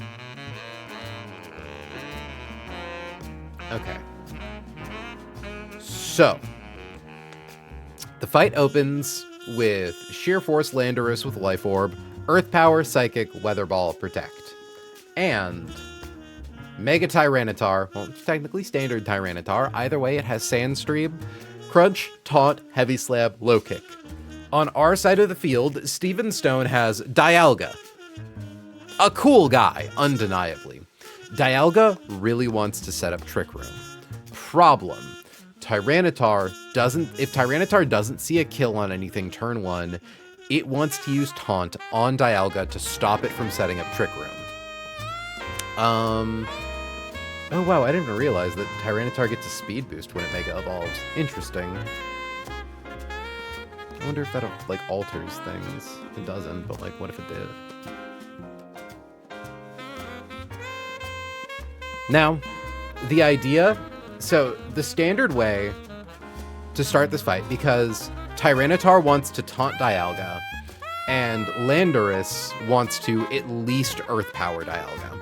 So typically what people do is they bring a Pokemon like Kecleon, pre-damage it so that way it shows Tyranitar a kill, have it fake out Landorus. I think you need to do at least like 42 damage to it, which ours absolutely can with like a Silk Scarf.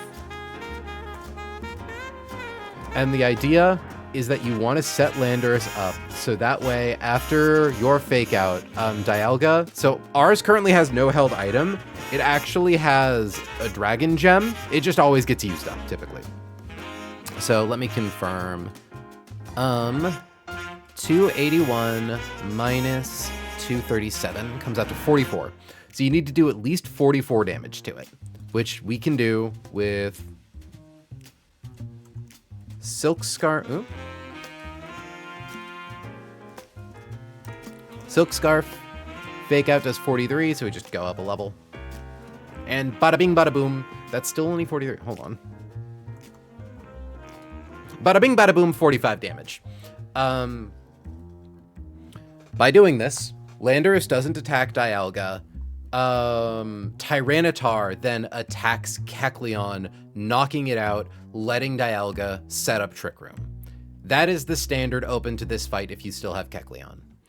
Unfortunately, I'm just not sure, because then you typically bring in something that can one-hit KO Tyranitar, while Dialga one-hit KOs Landorus.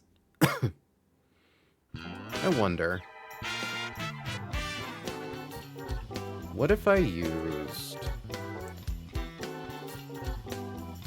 No, Mudkip wouldn't do it.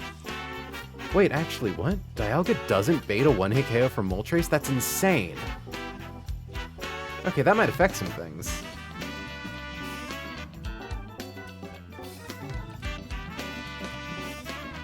Because what happens is once you KO, Ferrothorn doesn't come in because it sees that you can one-hit KO with Flamethrower. Dialga's at full HP at this world. So it doesn't think that it can like get a fast kill with Body Press even if Trick Room's up. So Moltres comes in, and then typically what you want to do is, yeah, find something that KOs Tyranitar while Dialga KOs Landorus after you chip it. Now, what I am realizing is that Moltres actually isn't guaranteed to hit Dialga, which does mean... Oh, this doesn't really work, though. Maisie, I don't even think you can learn Brick Break, but even if you could, yeah, that doesn't kill. Funny as it would be, you're also faster. So, the only guy we kind of have who is good for this, Izzy just said what I was about to say, is Beware. Beware, without a held item, can one-hit KO Mega Tyranitar with Hammer Arm. Beware then Maxi side looks at ours. It sees that Heatran gets fast KO'd by Superpower, and sees Mega Garchomp. So Mega Garchomp would come in next, because standard Garchomp at least doesn't see that it gets one-hit KO'd. Although now that I think about it, what if I KO'd with Superpower? So that way we drop our own stats. Attack -1, defense -1. This means that Heatran no longer thinks we can kill it, and it thinks it can kill us with Magma Storm. Chance for Heat Wave makes this not great. And then Moltres definitely always sees a kill on us with Hurricane or Burn Up. Now, the problem is I don't actually know what I'm doing at this point. Because typically the idea would be that you want to be able, bedtime, take care, thanks for stream as always. Of course, thanks for hanging out, Kyo. Is you typically want to KO Moltres because it's really inconsistent. However, now that I know that it doesn't KO Dialga, that we can in theory channel its wrath, that is interesting. So, there is a different idea, though. What happens is, we in theory get it, so that we have Sneasler with Natural Gift. I'm just gonna get rid of Brick Break. So we give Sneasler Natural Gift and an Asperberry. Reason being is that a Sneasler with an Asperberry at level 77 can fast one-hit KO Landorus. It doesn't even not even a slow one-hit KO, fast one-hit KO, you hit the field, you kill it before it has a chance to do anything. This means that because Tyranitar, you might think, well, it sees a kill on Sneasler with Heavy Slam. It doesn't. Because turn 1, it's not Mega Evolved, so it doesn't see its Mega Evolved stats. So it doesn't think to Heavy Slam you, it just goes to taunt Dialga. This does prevent Dialga from setting up Trick Room turn 1. Sadly, it means nothing happens. In this world, Sneasler shows fast KO to Heatran with close combat, but more importantly, shows Garchomp, because we're using Natural Gift. Interesting, we actually don't even need to worry about it. The idea is that we use up our Asperberry, so we can't even use Natural Gift anymore. So Garchomp sees that we don't one-hit KO it, and it can one-hit KO us with high horsepower. Notably, standard Garchomp cannot see a one-hit KO on Dialga, even though Mega Garchomp always does. So, on the following turn, Sneasler baits Heavy Slam from Tyranitar and high horsepower from Garchomp. Dialga in this world still has its Dragon Gem, which means that Dragon Pulse one-hit KOs Garchomp. Really nice. At this point, though, we would have to figure out what to swap Sneasler into. Now, the current idea I have is to swap Sneasler into Gyarados. Gyarados dodges high horsepower, flies right over it. Garchomp dies to move. And then Tyranitar, Heavy Slam does not do that much damage. But not only that, we even get off an Intimidate beforehand. Now, the problem is that the fight kind of becomes a little non-deterministic, but Heatran, if we are... Do we even need to level up? Choice band. Yeah. So at level 89, with a choice band, Gyarados can one-hit KO Heatran with Waterfall. It's not a fast one-hit KO, and we are at risk of getting hit by Magma Storm, but thankfully we don't have to suffer the additional hits of like Magma Storm damage like we do in Hell Room. We would just kill Heatran and be done with it. And then what's happening is Dialga is going to click Aura Sphere into either target. We are faster than Dialga. We KO Heatran, so Aura Sphere simply gets redirected into Tyranitar. Now here's where things get weird. So Gyarados in theory could have been hit twice. If it was hit twice and we experienced something like Crunch crit from Tyranitar, Gyarados just dies. If we get hit by Crunch and we suffer a defense drop, that's not that much of an issue. Heatran can hit either target. If we get hit by like, yeah, Magma Storm crit into -1 Crunch, we probably die. But thankfully, we always outlive Heatran. We always live Magma Storm and have enough HP to KO with Waterfall because we are faster than Tyranitar. Now let's assume that we live. That Tyranitar didn't crit with Crunch or it low kicked into Dialga or something. Now the issue here is that in most situations, Dialga would rather go for Trick Room over a slow KO. Not good.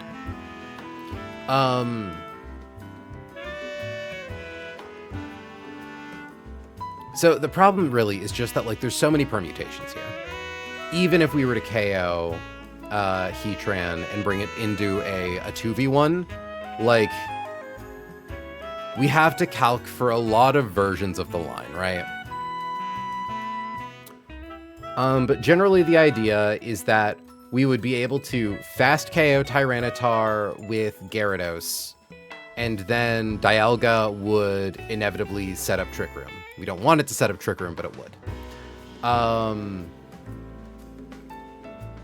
Because... Okay, so the thing is, it's actually not a... In this scenario, if Gyarados is still alive and Dialga sets up Trick Room, it's great. Because then we have Choice Band, we get a fast KO on Moltres with Waterfall. However, if Gyarados goes down for one reason or another, and Trick Room doesn't, or we lose Gyarados, well, Sneasler is faster than Moltres, so it shows it a fast kill with Burn Up or Hurricane. Same for if we used something like Urshifu. Problem is, if we are in a situation where Heatran and... hold on. Yeah, if Heatran and Tyranitar gang up on Dialga, and if Dialga happens to get crit by low kick and dies before it can reset up Trick Room, then Gyarados is on the field and is slower than Moltres and doesn't KO. In theory, like, yeah, what would happen? I think Metagross would come out, who would then bait out Moltres. And then, I mean, Moltres sees a kill on Metagross. So the nice thing, I suppose, is that Moltres sees a kill on Metagross and a kill on Gyarados. So there's a chance it could go for the one on Metagross. It's just a question, like, it's really hard to plan around Dialga Trick Room. And it even has telepathy, so we can't hurt it, which is really funny. Does Arcanine as your last one clean it up no matter what? I don't think so because of Ferrothorn. So we take a lot of damage from Body Press. And if Trick Room is up and Ferrothorn hits the field, sure, we can kill it with Flare Blitz, but that's after potentially a Body Press, and Iron Barb's recoil, and Rocky Helmet recoil, and potentially having taken damage from Moltres. It's a lot, you know?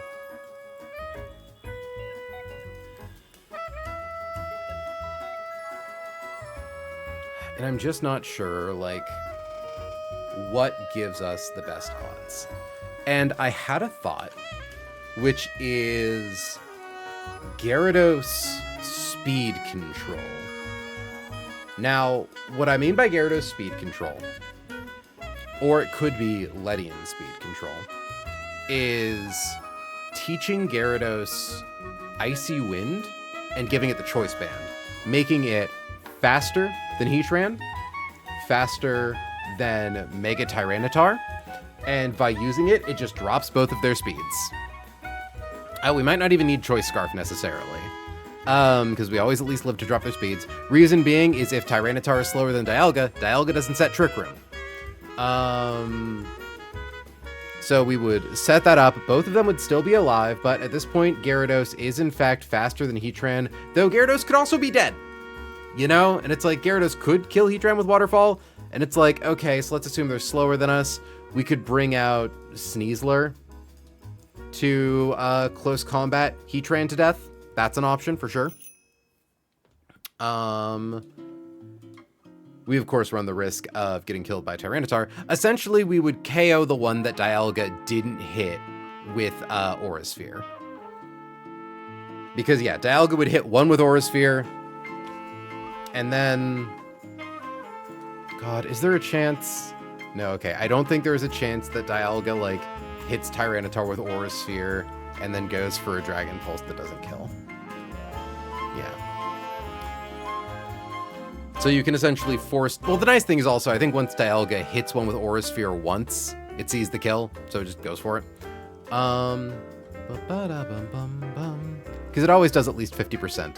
But now, the weird thing about this is, like... Okay, so Trick Room isn't up.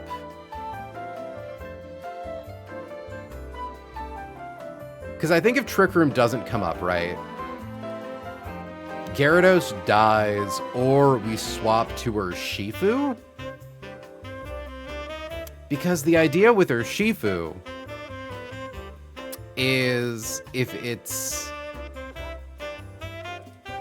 faster than Moltres, then, like, if it comes in without,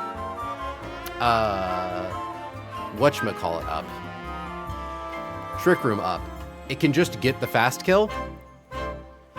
But the problem is that if it KOs Moltres, and then Dialga sets up Trick Room because it sees that it's slower than Moltres, and it's like, then Ferrothorn comes in, and it sees a kill with Power Whip. Now, notably, Sneasler can probably come in on Power Whip and kill, maybe? This fight's really fucking annoying.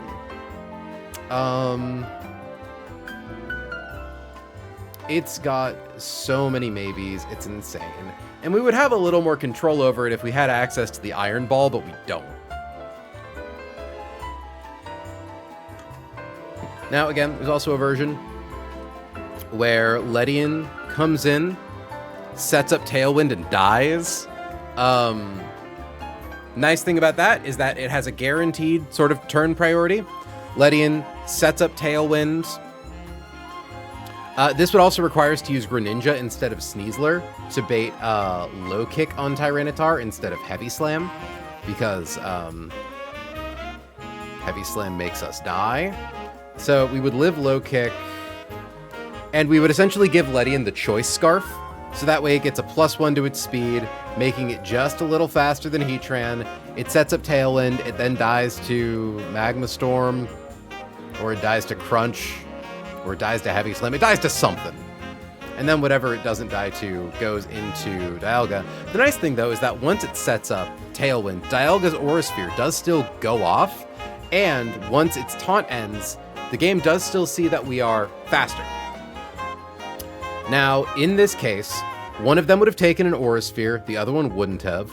We are fast as fuck. We would bring in Urshifu, wherever it is.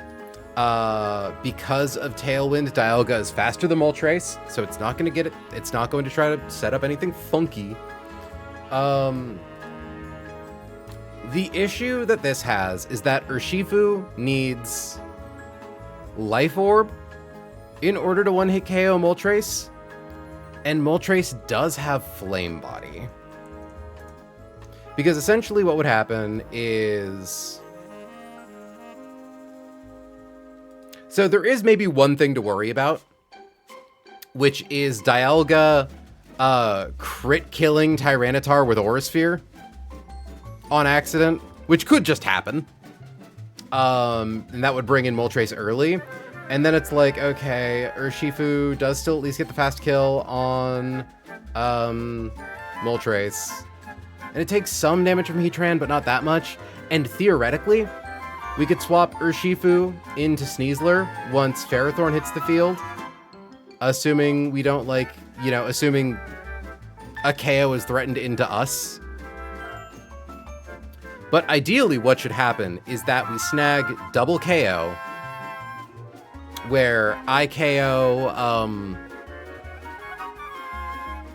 the Pokemon that has full HP, be that Heatran or Tyranitar, and then Dialga KOs the other one with Aura Sphere.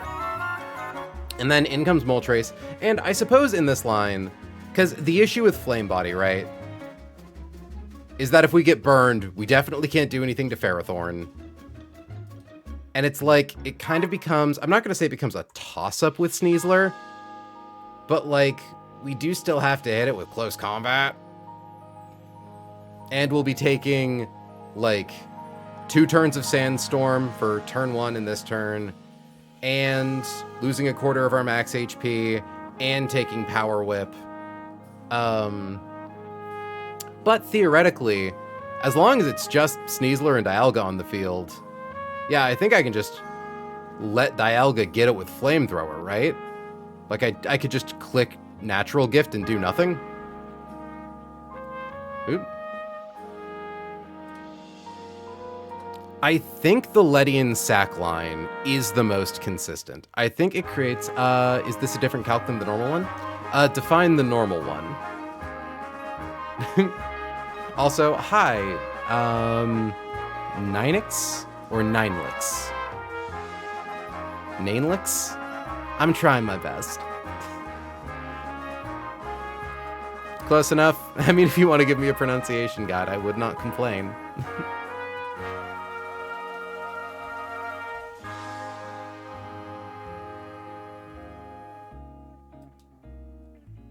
Now, the issue also with the Ledian line, well, actually, okay, so actually, there is an upside to the Ledian line, which is that we know that Tyranitar is never clicking low kick. I just go by name. Got it. Also, actually, hold on, never mind, we can't swap to Sneasler because we aren't using Sneasler for this line, we're using Greninja. Because Greninja's the only guy who can do the thing we need. Because I believe it's like, yeah, Ice Punch with... Is it with Life Orb? Yeah, it's Ice Punch with Life Orb at level, like, 88. Because what it does is it KOs Landorus, guaranteed, and then barely doesn't KO Garchomp. What I mean is, how come your character sprite portraits have color to them? Oh, do you mean like these? Hold on. Are you talking about that? Because all of the calculators have the color coding, which is just a way to help you kind of find out what's good for what situation. It's neat. Yeah, I've never noticed that. Oh, yeah. Well, there you go. So, okay, something to keep in mind, though, is that if we aren't using Sneasler and we are using Greninja, we know what moves are going to go into Ledian to try to kill it. Unfortunately, I do think it's probably taking, or risking, okay, so risking Heat Wave is annoying, but it's not run ending. Because Heat Wave doesn't kill Dialga. Because what I'm trying to think of here is, like, making sure that whichever one of these guys... Well, I suppose it would be Heatran, right? Heatran would be the one to kill Ledian because it's faster than Tyranitar. So yeah, it would be Crunch or Heavy Slam going into Dialga. So yeah, I guess the issue is, like, if Heat Wave happens and Crunch happens, like... Because if Dialga stays alive when Ferrothorn comes out, we can just let Dialga kill Ferrothorn. Simple as. But without that, it's just kind of awkward.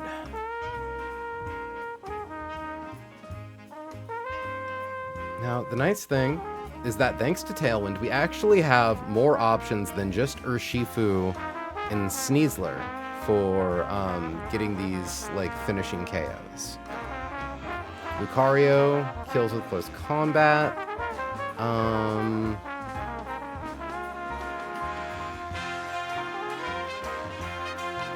Because ideally also we want to show Moltres a kill even if it doesn't actually get to use it.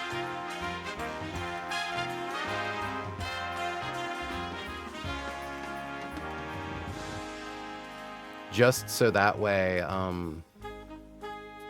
yeah. Words are hard.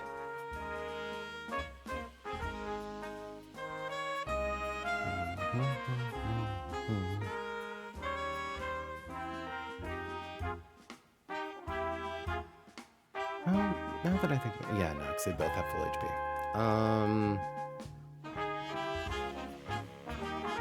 Yeah, okay, so Tailwind's up for 3 turns.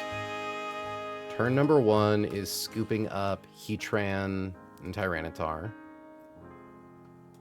I need someone who's capable of one-hit KOing both of them. Which is probably Lucario, right?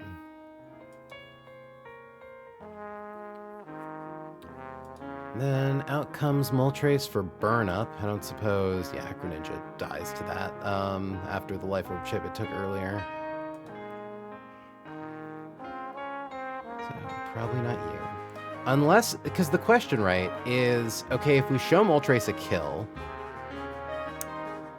if we can do enough damage to where we and Dialga can kill it together,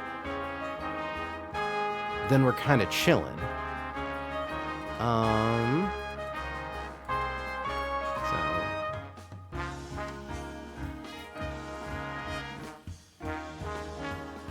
Now, theoretically,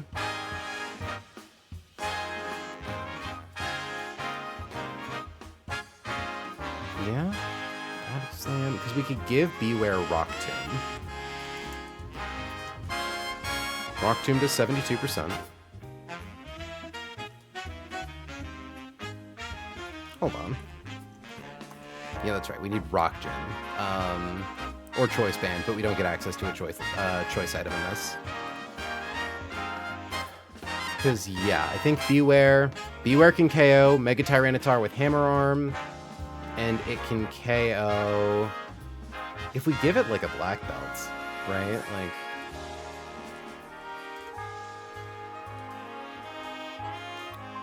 because we also just need to make sure that, like, okay, let's assume Moltres comes out.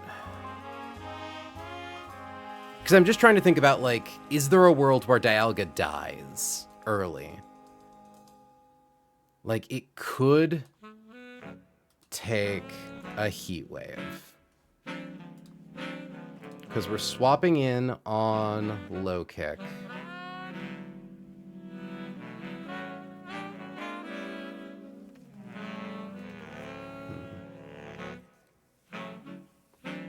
You know what's crazy is there is also in theory a world where we get Choice Band or like Choice Scarfletian to Encore Tyranitar to like keep it locked into Taunt.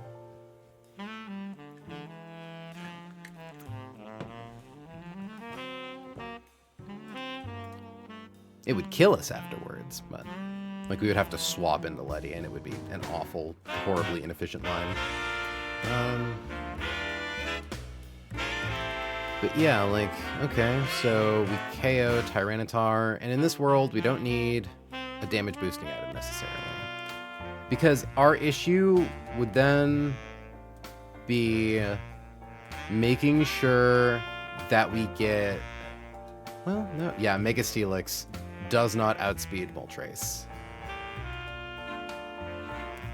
But what that means, Mega Steelix always dies to burn up. Okay, hold up. Because what I was worried about... Also, actually, hold on. If we get it with Rock Throw... Yeah, it doesn't become slower. Need to get it twice.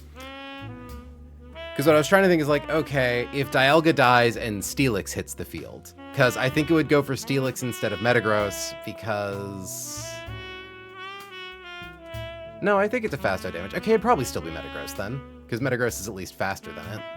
Yeah, since Steelix dies. And then Metagross goes for a fast Ice Punch.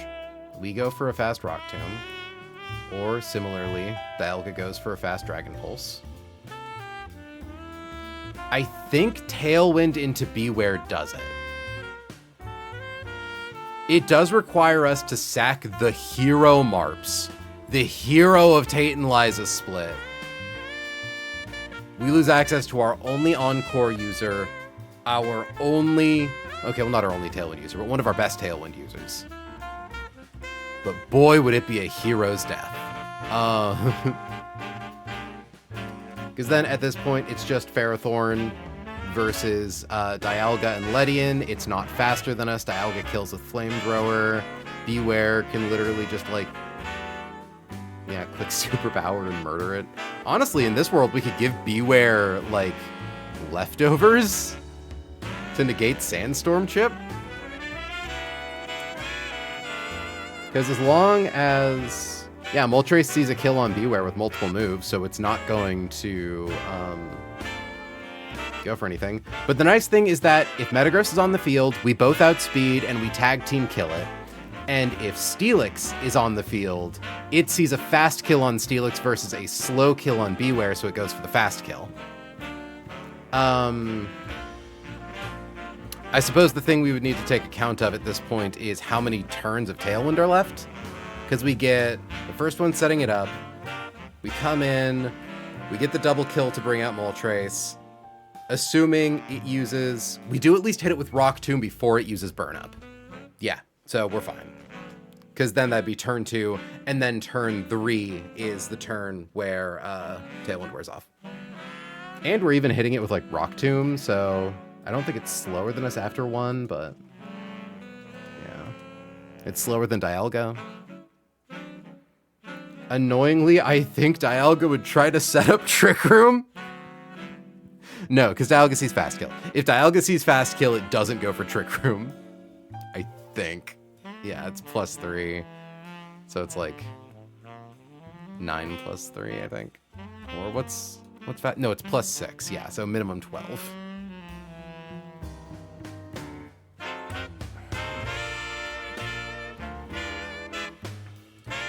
Yeah, we give Beware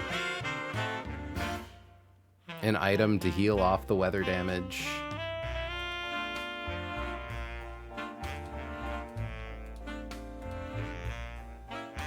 Okay, no, we can't actually give it a healing item. We do need to give it a damage boosting item to be able to KO Heatran. And it probably needs to be Life Orb. Yeah, because we don't want to be able to... We don't want to click Superpower. This is almost certainly fine.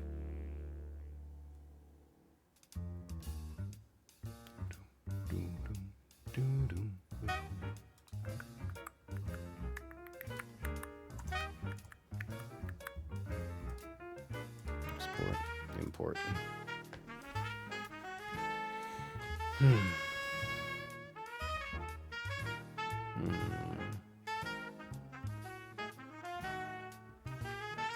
Yeah, like... I don't know. Hannah, are you listening?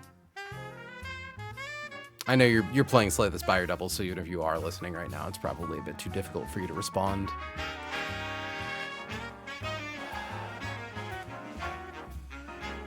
Okay. Actually, let me check something really quick. What's your highest damage move to Beware? Body Press. That still definitely kills Greninja. Yeah.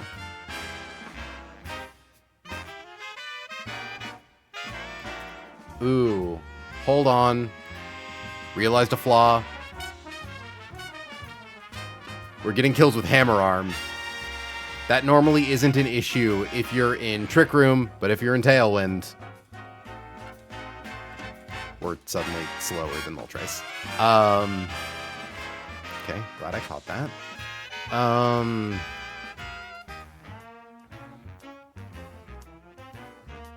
Okay, how much damage? Because Both of those are special, so dropping our defense doesn't change anything. Guess the question is, how much does Rock Tomb do? 62.5. That's not too bad. It makes it so it's kind of risky with Metagross, but I suppose the nice thing is that it means... Oh, no, we do need Life Orb. I was about to say, the nice thing is that it means we don't need Life Orb. We can use Leftovers. No, we definitely need Life Orb now. Yeah. So I don't think there's a better move we could give Beware for killing here.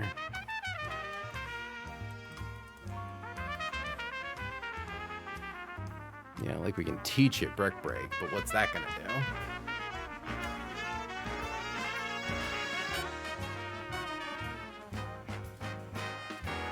-1. Like, Dialga should be alive in most timelines, is the thing. Crunch does 42%. Heat Wave does 32%. Yeah, like, Crunch specifically needs to crit. 62, 32. No, they both need to crit Dialga. Or Heat Wave needs to burn, which, given, isn't, like, impossible.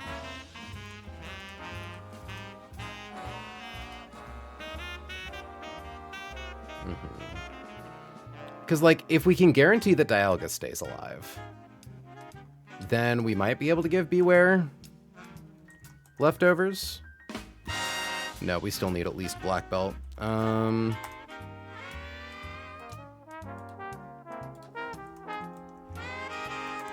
Tomb. Without Life Orb, -1 Rock Tomb is 48%. Which does kill with Dragon Pulse.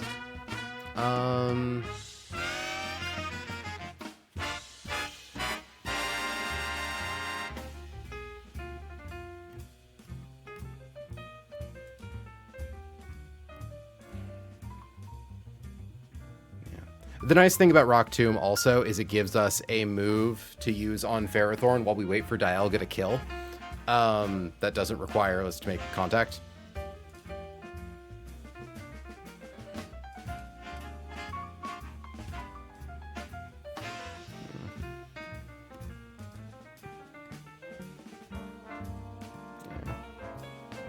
Oh yeah, also we can't use Life Orb too. We would have to be Black Belt because Greninja needs Life Orb in order to get us in the first place. Can't forget that.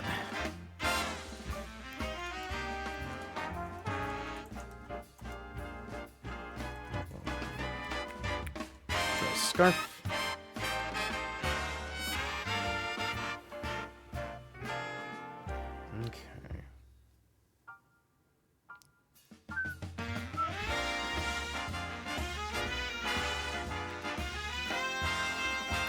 I think it might just be a line where we have to accept that there's a chance we lose Beware, but I don't think that's super duper likely.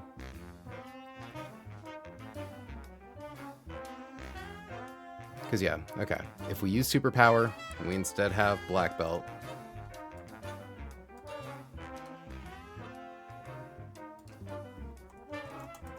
Rock Tomb, attack -1.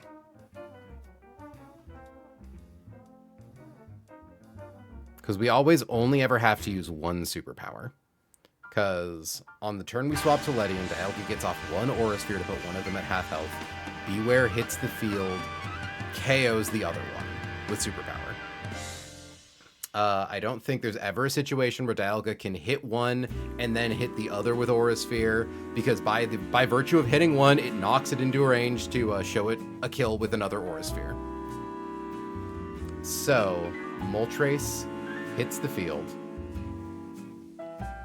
sees a KO with Burn Up. We are faster than it thanks to Tailwind. Rock Tomb does 48% at -1. Dialga does 54%. Now, assuming that instead Dialga somehow got KO'd and it's Metagross on the field, Or Steelix. No, it'd be Metagross. Well, hold on. Dialga would have gotten KO'd before we came in. So, versus Heatran... No, it would have been looking at the T-Tar slot. Yeah, it's always Metagross. Now, the nice thing about it being always Metagross is it does probably click Hammer Arm. Because what I'm trying to think about here is, like, Steelix showing a slow KO or Metagross showing a slow KO. Because I think if Metagross is on the field, then, yeah, it just KOs one of us at random because Tailwind's up.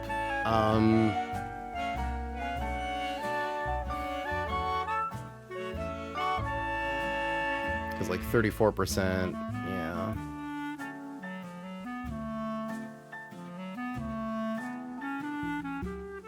I mean, can you KO Heatran with Black Belt? No, if you can't KO with Black Belt boosted Hammer Arm, there's no way you're KOing it with Black Belt boosted Brick Break. Okay, let's look at other options. Sneasler's pretty cool, but I don't think Sneasler gets, frickin', whatchamacallit.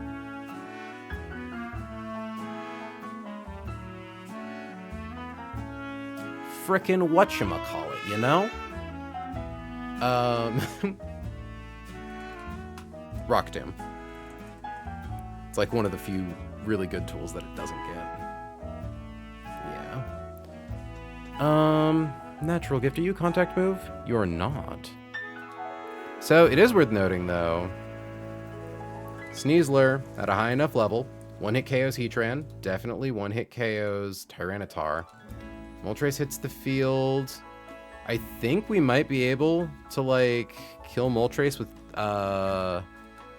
Natural Gift on Sneasler via Wiki Berry. Okay. Yeah, I think Sneasler might be it. Because it always sees a KO on us with Burn Up. Hell, even if Tailwind isn't up, we get a fast kill on Moltres, which is awesome. Because if Dialga gets KO'd, whatever guy comes in after him sees a fast kill on either Tyranitar or Heatran. Like, no exceptions. I guess the fear would be Ferrothorn, but, like, yeah, at this point, there's definitely never Trick Room up. So our guy hits it, and then we also hit it very hard with close combat. Like, do all of them do at least 20%? I see 20%, I see 20%, I see 20%, I see 20%. Yeah. I guess let me just make sure that I have a Natural Gift Berry that does it, but... Yeah, so it's Wiki Berry, Charty Berry, Magost Berry, or Mickle Berry. Now, notably, these are some of the more hard-to-get access to berries. Okay, we do at least have 14 Wiki Berries, which is nice.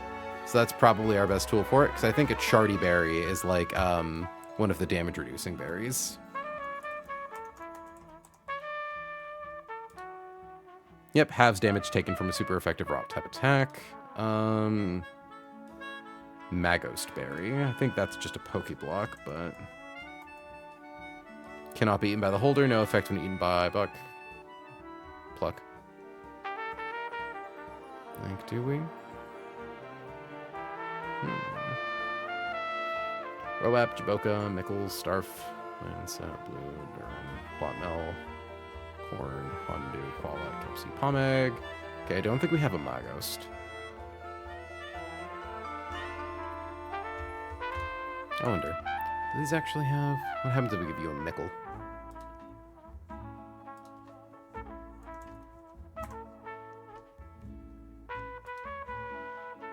Huge damage.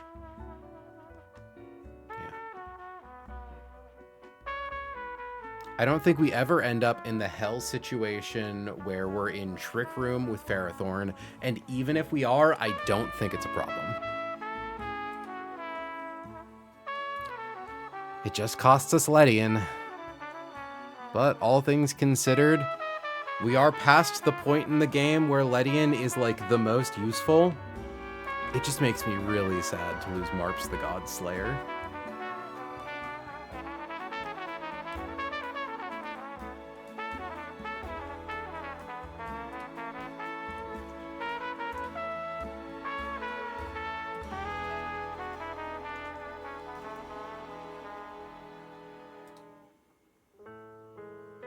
Oh, but yeah, the other nice thing I was saying is Natural Gift isn't a contact move, so we don't need to worry about proccing Flame Body on Moltres.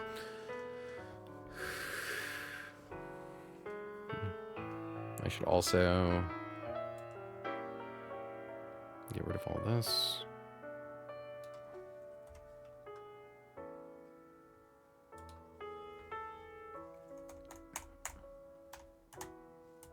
Level up Gren to...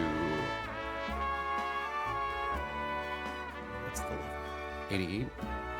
Because we don't want to go up to 89.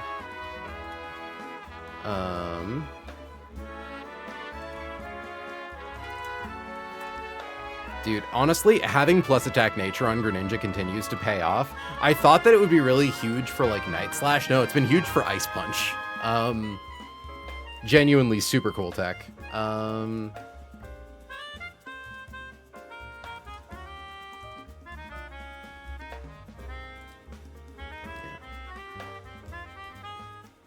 We show it at most 137. And though it doesn't see a kill on us from full HP, we used a hit with Life Orb targeting Landorus. The other thing is we also need to make sure that we essentially show Tyranitar a kill with Low Kick. So we need to go check how much HP we lose to Sandstorm. 252 divided by 16 is 15. So 204 plus 15 comes out to 219 plus Life Orb Life Orb chip. So plus 25. 244. Perf.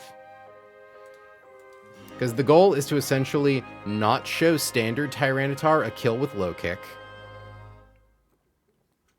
But then after Sandstorm chip and Life Orb chip, always show it a kill with Low Kick to Mega Tyranitar. And we do that. And then make sure that we only show Garchomp a kill with high horsepower. Which I believe we do. Yeah, so if we go to 244 minus 15 minus 25. And of course, we also have to make sure that, like, Heatran doesn't see a kill on us because we're faster than both of them, so gotta make sure that Garchomp sees that that slow one-hit KO. Ooh, hold on. Ooh, does this work? I did forget. I think this still works. I did forget that Garchomp has, or doesn't have Sandforce out the gate. So, hold on. 70 versus 80. 60. Okay, yeah, I think we're fine. So, standard Garchomp without Sandforce. So, rough skin.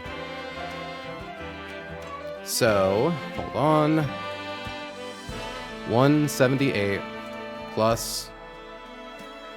Why did I do that? 52 divided by 16 is 15. 178 plus 15 is 193 plus 25 from Life Orb is 218. And then for standard Tyranitar, 202 is high roll. Okay. So 218 is what we want to be at.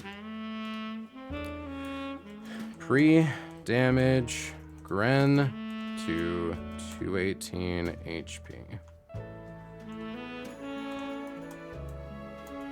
Level up Letty to 89. Also, one really nice thing about Ledian that I just realized. So there's a chance that Heatran clicks Magma Storm into Ledian. Reason that's problematic is Magma Storm can miss, and we need to make sure that we have our requisite number of turns in Tailwind. Thankfully, if it misses, then Ledian just dies to Crunch or Heavy Slam. Both moves that are perfectly accurate. If only Low Kick procced Rattle. So level up Letty to 89.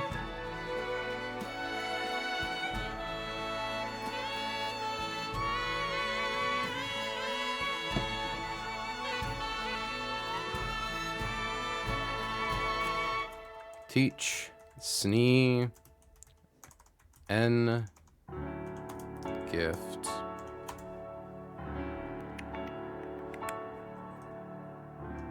Teach, Gren, Eye Punch.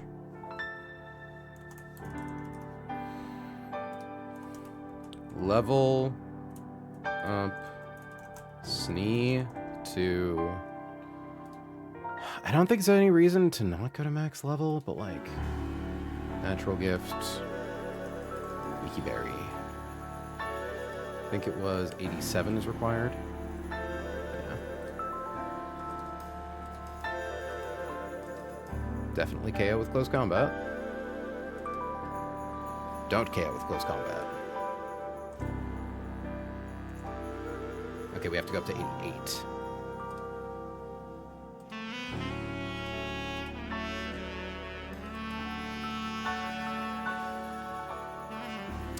The other nice thing is, again, Heatran is faster than Tyranitar. So if it does try to Magma Storm Ledian, like, there's no world where Ledian dies to Tyranitar and then Magma Storm ends up going into Dialga. And then chipping it to Dialga, because that'd be really annoying. Yeah. Free damage Gren to 218. Teach level up Snee to 88. Though, honestly, Sneasler's going to be there for the death of Heatran, Tyranitar, Moltres, and Ferrothorn. I think odds are pretty decent Sneasler will be level 89 by the end of it. Okay. Equip Gren with a Life Orb.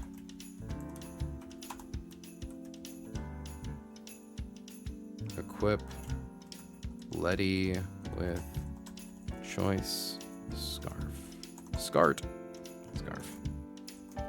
Equip Snee with Wiki Berry.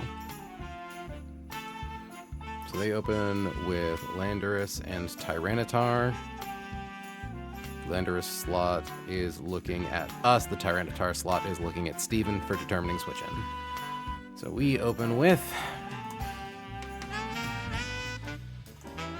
Hold on. Should confirm something. I don't think it's an issue. I'm just thinking about, like, is there a scenario where Ferrothorn can come in before Moltres? And the answer is no, because we show Ferrothorn a fast kill with Flamethrower, so it never comes in. Open with Gren and Dial. OHKO land with Eye Punch. Use T Room.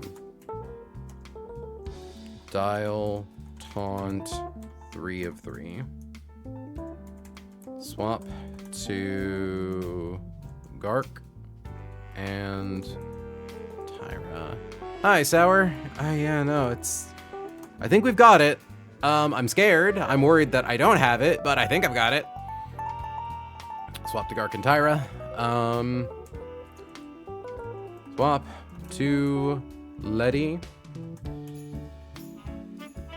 OHKO Gark with D Pulse.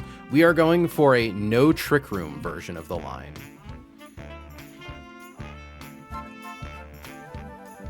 which is fun.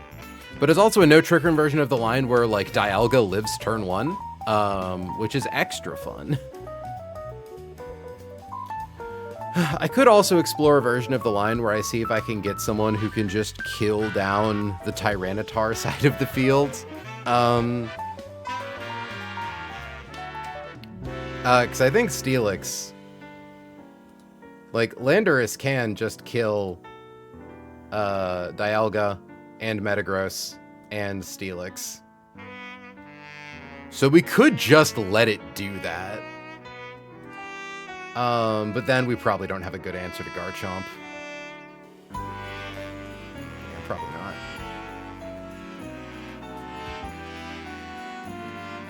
Because, like, all of these dweebs bait in Moltres.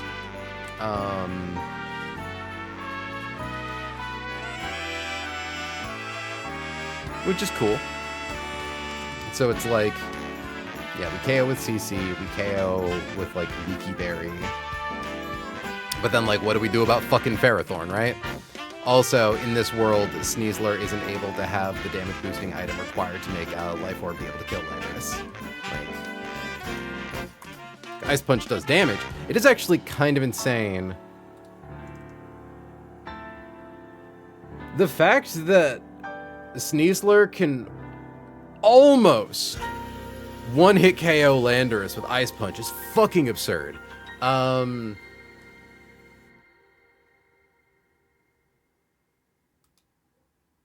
I mean, like...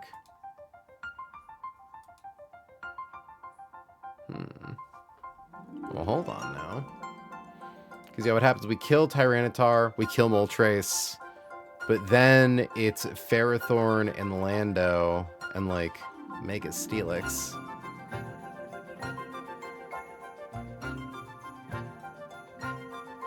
I mean, we've used close combat at least once, and we're taking some turns of Sandstorm Chip, so we'd probably be at risk of getting killed by a crit Power Whip.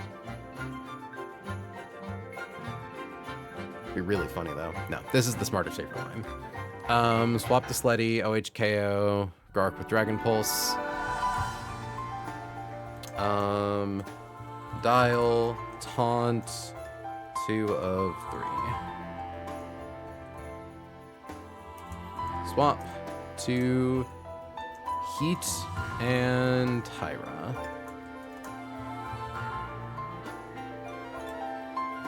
Use Tailwind and Sack to Snee. Use a Sphere on a guy. Dial. Taunt 1 of 3. Tailwind 4 of 4. OHKO. The guy Dial didn't hit with combat. KO the other guy with a Sphere. Tailwind 3, 4. Swap to Molt. OHKO with N gift. Use a Sphere, I guess. Swap to Pharaoh. Is it just Ferr? It is just Ferr.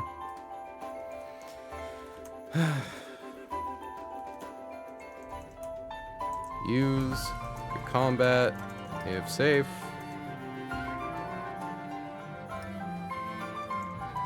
Or air stall with N gift. OHKO with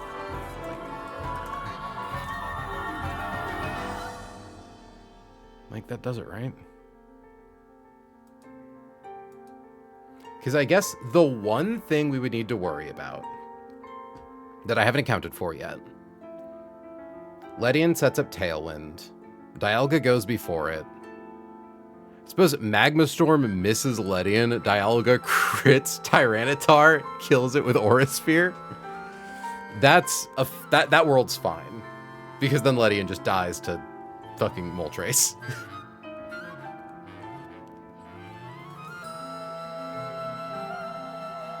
And then, like... Yeah, I don't know, like, Dialga either hits Moltres with Dragon Pulse, or it hits the other guy with Aura Sphere. Because in that world, Dialga does still get a fast 2-hit KO with Tailwind. Okay, so now what about the world where... we KO, or Ledian goes down, Dialga 1-hit KOs Tyranitar. It's now a full health HP. A full HP Moltres on the field versus my full HP Sneasler. I think what happens is Sneasler KOs Moltres, because we aren't using close combat, because we didn't need to. Heatran... I really don't like how high the odds are of Heatran killing Sneasler. But what I will say...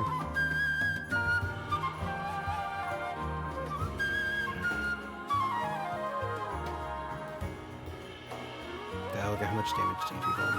55.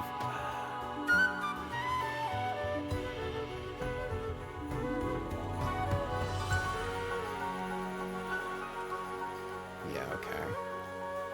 So it would definitely be a little problematic.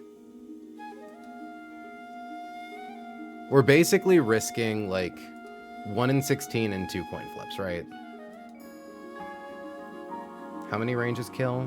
1, 2, 3, 4, 5, 6, 7, 8, 9. Okay. But it's not all of them.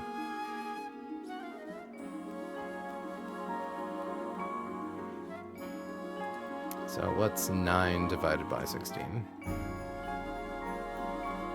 Okay, and then multiply that by 0.0625. And then multiply that by 0.5. So it's like a 1.7% chance. That's a risk I'm willing to take, I think. Because I do think this is the safest line. Where it's like, even if we lose all of our Pokemon, it would fucking suck to lose Sneasler and Greninja and Ledian. Dialga and Co. should be able to finish out the fight, right? Because I guess... yeah.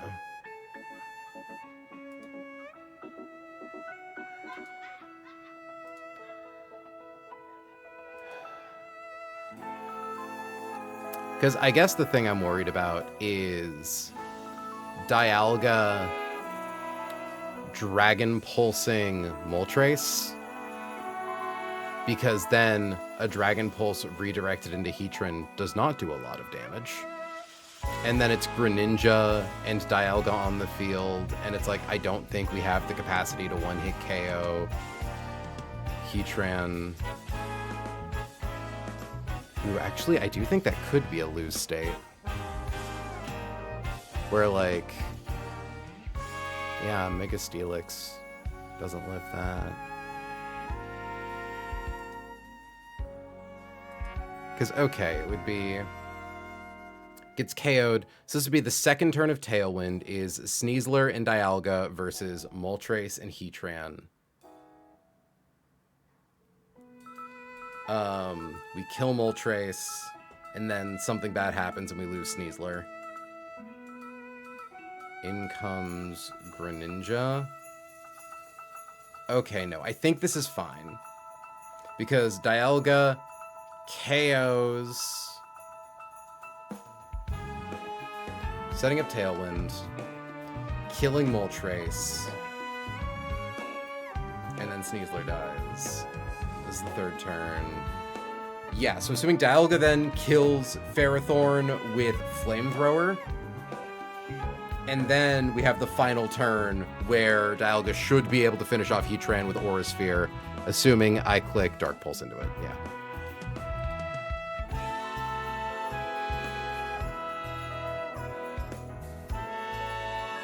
I hate how wibbly wobbly this is.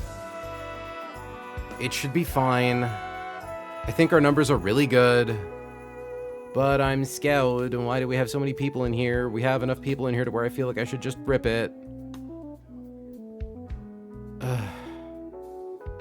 I should just rip it. I want to save it for tomorrow. I want to, like, mull over the line. But what more is there to mull over, right?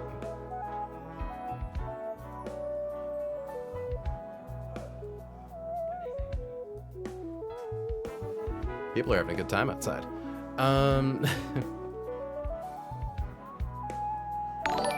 Oh, shit. I just heard the Twitch jingle. Thank you for the follow, Harry Junshine. Yeah. Hannah, are you listening? I should just do it. I should just get it over with. Because if I don't get it over with, I'm going to be dreading it all day tomorrow. Even if I really don't want to do it. Okay. At the very least, we can get our team set up.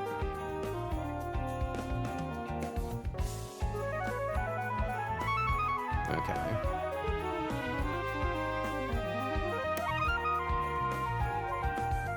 Having a real good time outside. Let me know if you can hear people shouting outside, by the way, and I can close the window. So I guess I can now get my guys in the proper order. Okay. Get Greninja.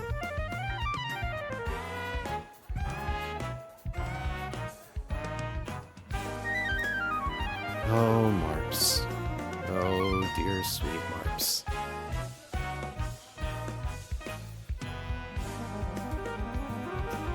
I think I'm just going to get Sly up to 89. I really don't think there's a reason to not fully level it up. And then we bring the last remaining members. Well, we're going to grab Torterra. We're going to grab Arcanine. And I think we're going to grab Lucario. Because Lucario is Sneasler's buddy. Because Lucario is the reason we were able to go get that slur. So, bag that. Bag that. I don't actually have a guy who can use the move Fly. Hold on. Okay. So, hold on, Talon. You can hang out here. Yeah, I think we can run into catastrophic situations, but nothing that ends the world. And chat, if someone could confirm for me, if Tyranitar does not see a kill on anything turn 1, it is just gonna go for fucking taunt on Dialga, right? It always does that? Okay. So, yes, okay. Thank you, Sour. I don't know. I believe Taunt AI is in the dock. It is. I've checked it. I just want to, like, I can never be certain. I always want someone to double check my math. Also, Sour, I guess you've heard the plan. Does it sound to you? Okay, we need to be at exactly 88. Marps, we can get as high level as possible just to, the lower chance that Heatran clicks Heat Wave, the better.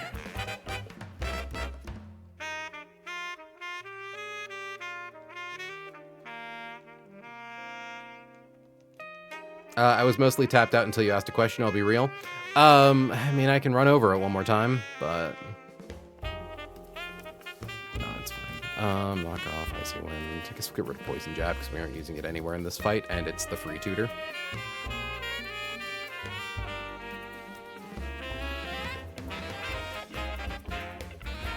Is oop. Huh, I did have Repellent deactivated. Why? Is it when I was testing knockoff? If you want a sanity check, feel free, but I trust your line will work. I appreciate that.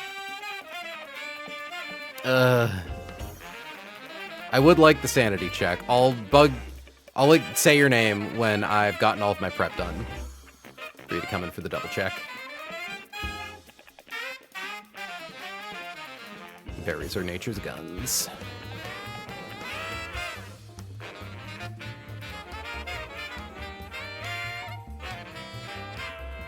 Okay, by poison jab.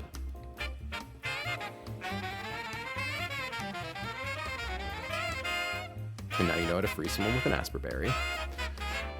Okay, Chaucer, fly us down to Slateport, swap out our scanner item for Choice Scarf. God, once we're done with this fight, we're gonna have access to 2 scanner items and so many heart scales. We want Choice Scarf.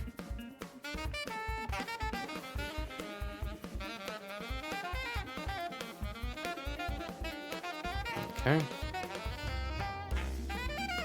Oh, is it not showing the game? Weird. I don't know why it, like... Hold on, let me...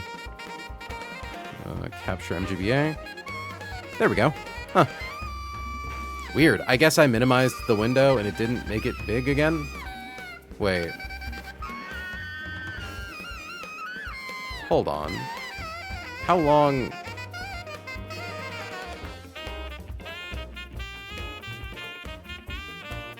What? Chat, I didn't like...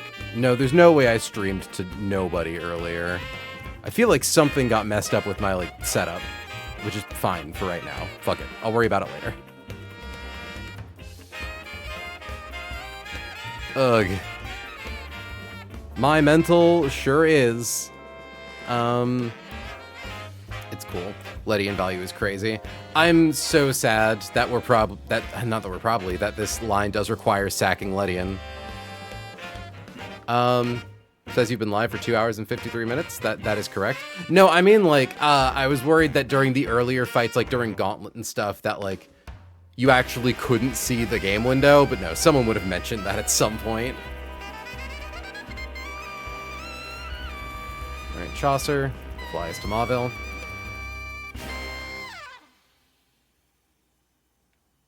It was fine. Cool.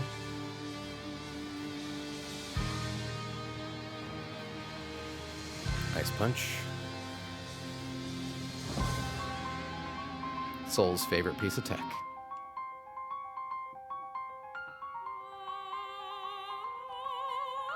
I'm sorry, banger alert. All rise for the national anthem.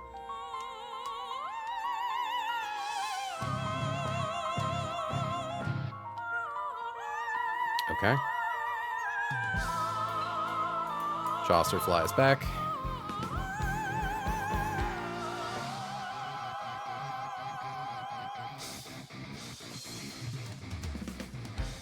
Choice Scarf. Give to Marps. Give the Life Orb to Soul.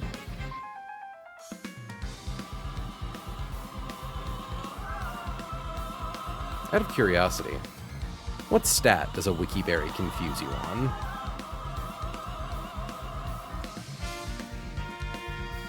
Minus special attack nature. Okay, good. Our Sneasler is minus defense. I don't think this would have been an issue, but yeah, there's no way that we'd accidentally proc Wikiberry. Funny as that would be.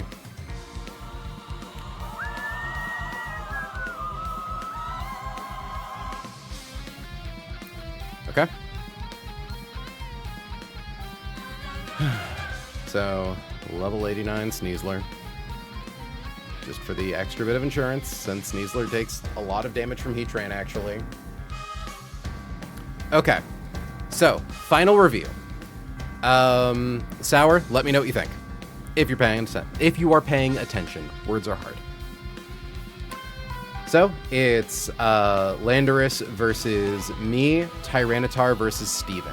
Greninja has been pre-damaged to 118 HP.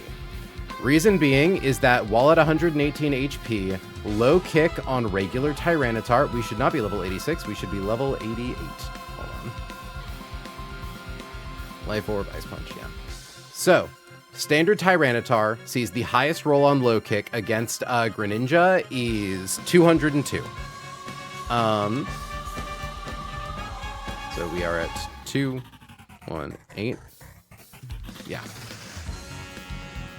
So, Tyranitar does not see a KO against us. It obviously doesn't see a KO into Dialga. Dialga has Aura Sphere, Trick Room, Flamethrower, Dragon Pulse. So Dialga wants to set up Trick Room. Dialga clicks it. Tyranitar taunts Dialga. Greninja clicks Ice Punch into Landorus. We fast KO it, one-hit KO, always with Ice Punch, barely. Once Landorus goes down, I guess once that happens, we lose an 8th, or holy max attack Gren. Yeah, 20 or 30 attack with a plus attack nature. This thing goes crazy. So we are at 218. We lose 25 HP from Life Orb. And we lose, I believe we established it was 15 or 16. 252 divided by 16, 15. So we lose another 15 from the weather, bringing us down to 178. At this point, Heatran, while it doesn't see that we kill it, it doesn't see a kill on us with Earth Power. It sees highest rolls 134. Standard Garchomp without Sand Force sees a one-hit KO with high horsepower, 178 damage. It sees that we barely do not one-hit KO it with Ice Punch. This is very important. At 178 also, Mega Tyranitar does not see a kill on Dialga, but does now see a kill on Greninja with exclusively low kick. So Tyranitar low kicks Greninja, Garchomp high horsepower's Greninja. Dialga is incapable of setting up Trick Room due to taunt, and it sees that its Dragon Gem didn't get used up. So it actually has a slow one-hit KO into Garchomp, and notably, standard Garchomp does not think that it has a one-hit KO on Dialga. So, Garchomp always goes after Greninja. Dialga always Dragon Pulses into Garchomp. Garchomp never uses Protect because it sees a kill. We swap Greninja to Ledian. Ledian flies over high horsepower and takes like 16% from low kick. Ideally, we want to take as little as possible, but I don't think we can really guarantee a world where we don't see Heat Wave potential. Ledian takes damage. Ledian and Dialga are now in the field. Dialga has one turn of taunt left. Dialga is going to Aura Sphere one target at random. Ledian has Choice Scarf, so it's faster than everything. It's showing a one-hit KO to Magma Storm, a potential one-hit KO to Heat Wave, and it's showing a KO to Crunch or Heavy Slam. All attacks are chosen with the assumption that they are targeting Ledian because both of them see a KO on Ledian. Ledian sets up Tailwind, making Dialga faster than Ledian. This doesn't really do anything, or I guess it makes Dialga faster than both of them. Dialga gets off Aura Sphere, it does 50% to either Tyranitar or Heatran, and then Ledian dies. Sneasler hits the field. Now, Dialga's Aura Sphere always does at least 50% to one of them. Because of this, that means that on the subsequent turn, Dialga should then always see a KO on the Pokemon it hit last turn with Aura Sphere, causing it to retarget that same Pokemon with Aura Sphere. Sneasler hits the field and can one-hit KO Mega Tyranitar with Close Combat, and can one-hit KO Heatran with Close Combat, so it simply CCs into the Pokemon that Dialga didn't hit. Moltres then hits the field. We have Wiki Berry with Natural Gift. We are faster than Moltres outside of Tailwind. In Tailwind, you can't even see us, we're a blur. We use Natural Gift, one-hit KO Moltres. It doesn't even make contact. Ferrothorn hits the field. It should be Sneasler and Dialga on the field. Ferrothorn sees no KO on anything in particular. Dialga is faster than it and has a one-hit KO with Flamethrower, so we can stall and do no damage, i.e. not take Iron Barb's Rocky Helmet, by clicking Natural Gift, or in theory, Poison Jab. Now, the world where things go kind of bad is if Dialga targets Tyranitar, crits, and one-hit KOs, because then that brings in Moltres early. In the world where Moltres comes in early, it's Sneasler and Dialga versus full HP Heatran and Moltres. If Dialga tries to Dragon Pulse Moltres, you can kind of see where problems arise. I do wonder, actually. Yeah, we don't do enough damage into Moltres. So the worst case scenario is ideally Dialga does an Aura Sphere into Heatran. No matter what, Sneasler at least gets to KO Moltres. The issue becomes like if Heatran attacks into Sneasler, it's kind of problematic. We could, I don't even think it's die to a crit Earth Power. I think it's just no, because we've only taken one Ship of Sandstorm. Yeah, so we die to like crit Earth Power. It could be an issue. Or it could be that Dialga, the worst case scenario is Dialga tries to Dragon Pulse into Moltres. We kill Moltres, Dragon Pulse gets redirected into Heatran. I don't think we lose here, but I do think it creates a scenario where we could lose all three of our Pokemon. Thankfully, chat, in tag battles, that doesn't count as a game loss. But I think that does it. I'm going to post a Dex cord. I'm just going to run it. Okay, space tag time, no trick room, all tailwind. I am terrified. So, let's run it.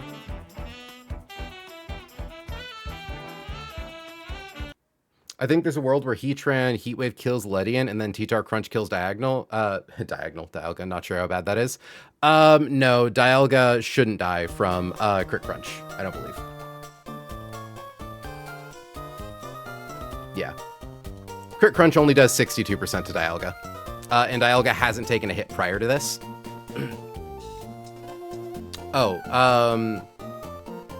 Yeah, it would have to be... Oh, I see what you mean. So thankfully, that's actually not bad, believe it or not. Because it then just brings in Metagross, who outspeeds both, can one-hit KO Tyranitar with Hammer Arm, and can one-hit KO, or like, can finish off Heatran with Hammer Arm. So Metagross can actually fill this, the same thing that Dialga can just as well. And then when Moltres hits the field, even if it's at -1 speed, Sneasler can one-hit KO Moltres. And also, that only kills Dialga if both of them crit. I did do that math earlier. Yeah. And like, yeah, Moltres is on the field. It sees burn up. Okay. We're fine. We're chill. We're gonna do great. It's gonna be awesome. Checking my shit. Life Orb, Ice Punch, Choice Scarf, Tailwind, Weaky Berry, Natural Gift, Close Combat if we need it. Well, also, Close Combat and Natural Gift, yeah. Line sounds solid, good luck. Okay.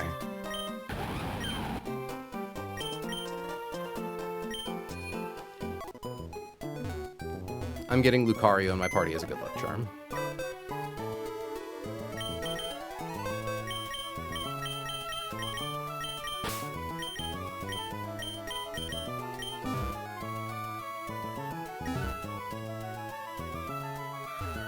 I also need to do my pre-damage on Greninja. Okay. So, pre-damage, slot 1 to 218.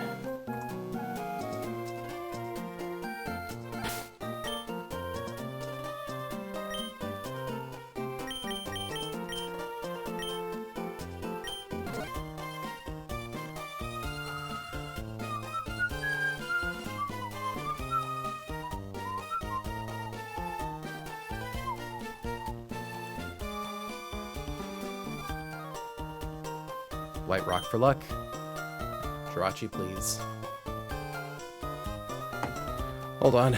I also need to text someone else for luck.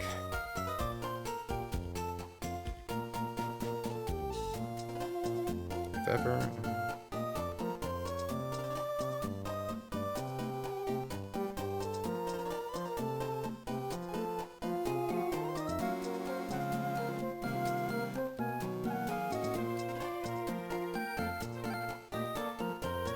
I am accepting that there is a possibility that we could lose Sneasler.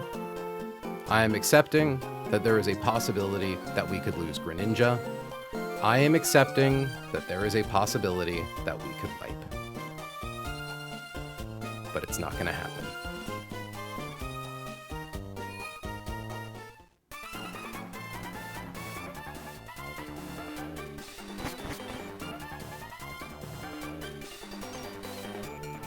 Why would Team Magma want to steal our rocket fuel in the first place? Team Magma doesn't want to go to space too.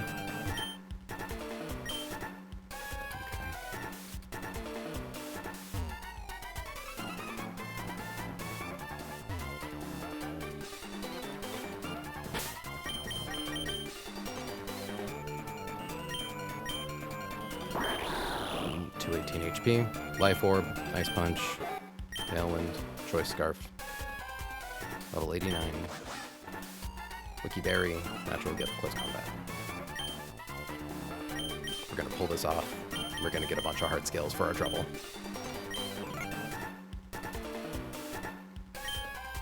Team Magma, what's the point of stealing rocket fuel? Since you're so curious, you deserve an explanation.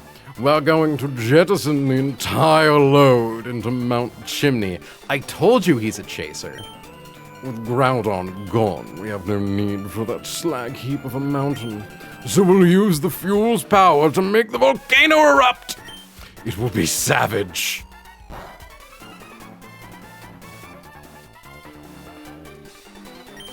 April, you're gonna help me? Let's get into battle together. Are you ready? Okay.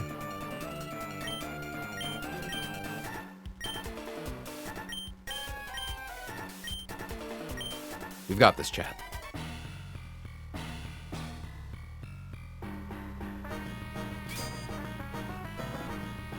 We fucking got this. Okay, chat, we've got this. Magma Leader Axie. Magma Leader Maxie and Magma Admin Tabitha want to battle. Send out Landorus, send out Tyranitar. Send out Dialga, send out Soul. Alright. Tyranitar sets up Sand. So currently, Tyranitar doesn't see a kill on anything. Dialga wants to set up Trick Room. Tyranitar is going to taunt Dialga to prevent it from doing so. Soul is going to get Landorus with a fast one-hit KO using Life Orb Ice Punch. It should reduce our HP enough to bait in Garchomp.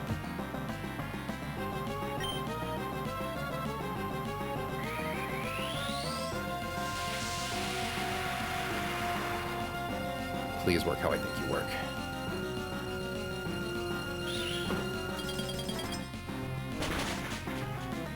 Down goes Landorus.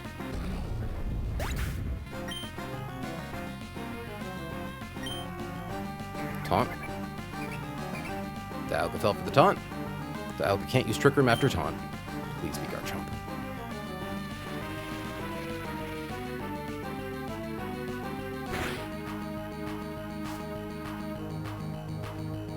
Okay. Garchomp sees a kill on Soul with high horsepower. Tyranitar sees a kill on Soul with low kick. We are going to swap to Marps. Dialga should now see a slow one-hit KO into Garchomp with Dragon Pulse. Even after Garchomp Mega Evolves, it's still one-hit KOs.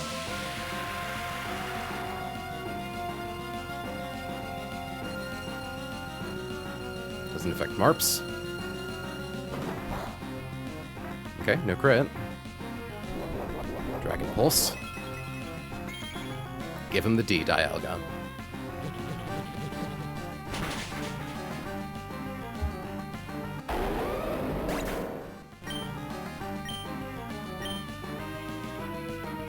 Alright, last in is Heatran, the only other Pokemon left on Maxie's team.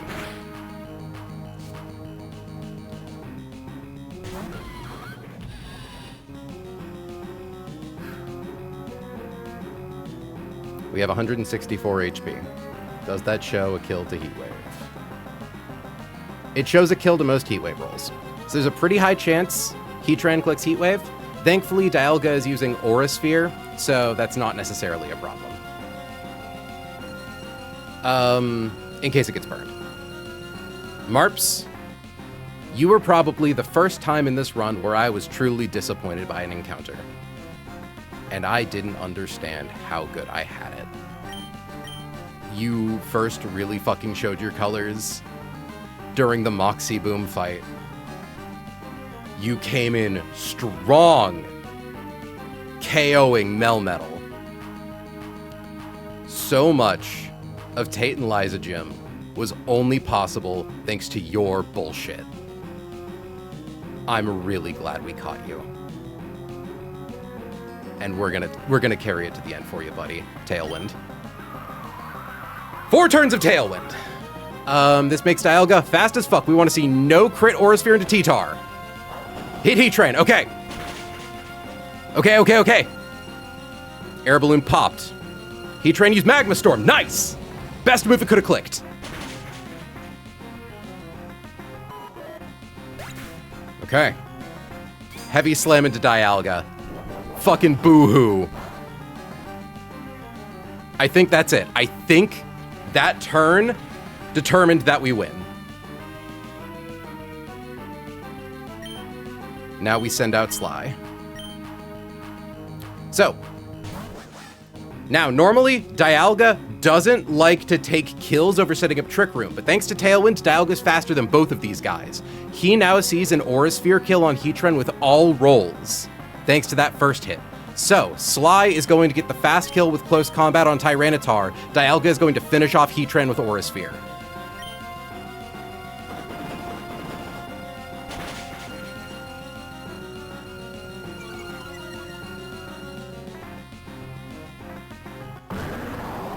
Loud as fuck moment.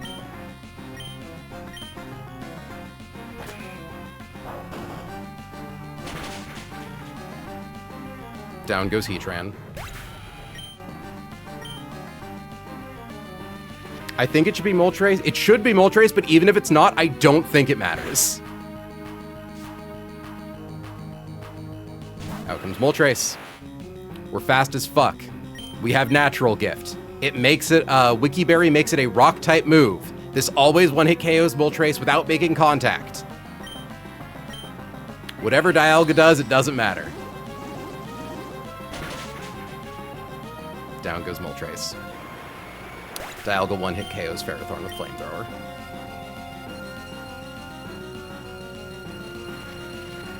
I'm so fucking sick of Team Magma. Half of our deaths have been to Team Magma.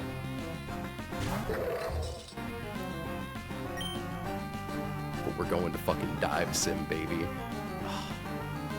You know what, Steven? Confirming. Flamethrower into Ferrothorn. It does 130%.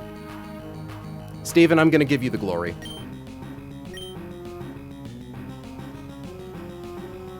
You did real fucking good, buddy. You did exactly what I needed you to. And we're going to Dive Sim!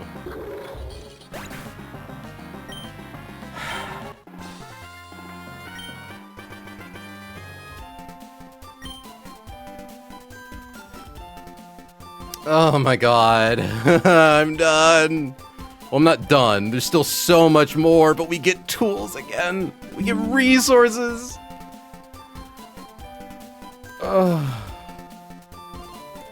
Literally never didn't have it.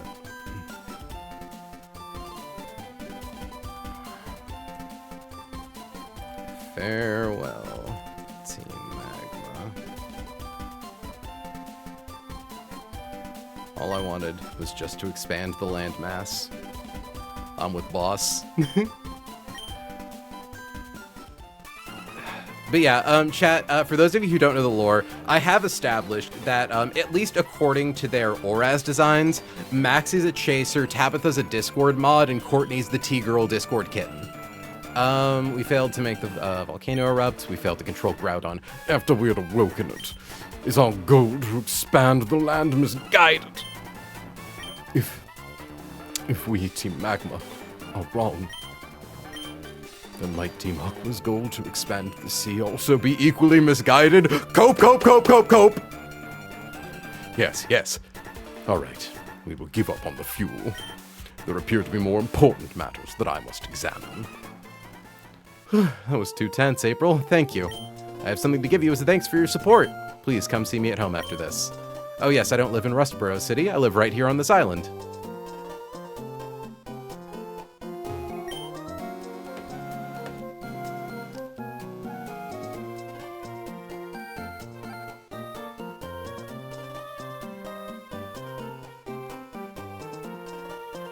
Sorry, 1 second.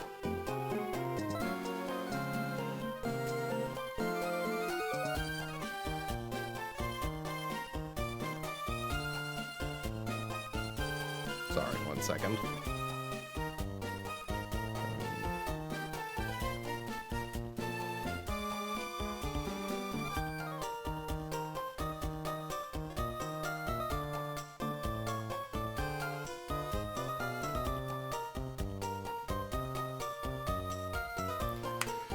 Okay, fuck. I guess let's, yeah, Team Mac takes the rocket fuel and we'll be able to go to space.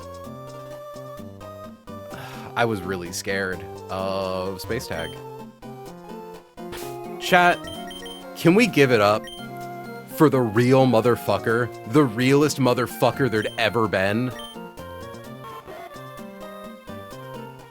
Rattled is so fucking funny. I truly hope for all of you in the audience who play Run and Bun that you get the opportunity to use a rattled Ledian. It's really fun. It's really funny. Receive the choice scarf from Marps.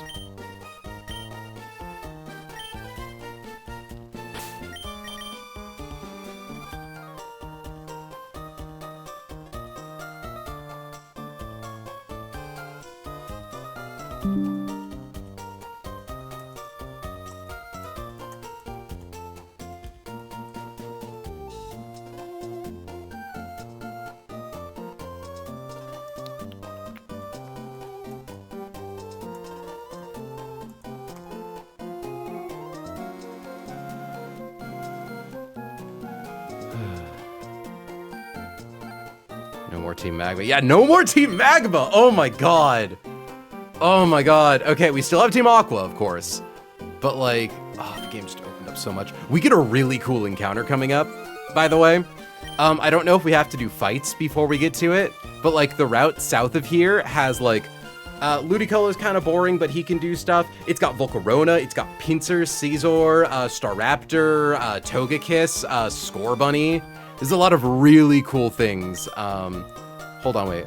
A rocket launch demands perfection, not even a 1% margin of error is allowed. God, don't I fucking know it, bud. Even if it's 99% okay, the whole thing is useless if 1% happens to be no good. Despite that, we never stop trying. Why? It's a dream that never ends. R and run, yeah, R&B lines be like.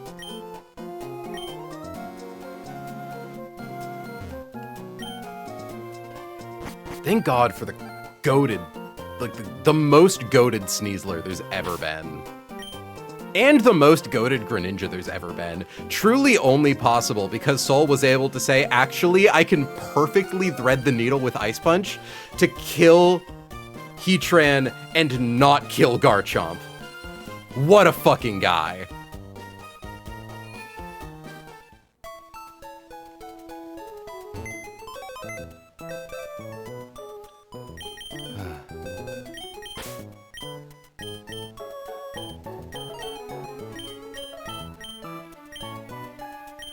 Box is feeling full.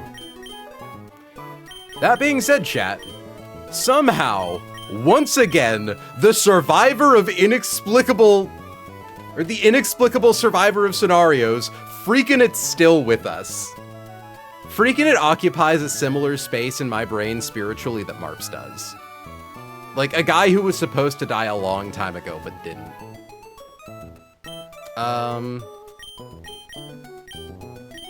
Yeah, let's go grab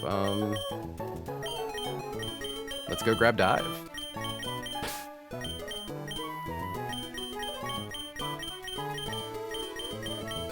I'm pretty sure we also don't get a level cap increase after that.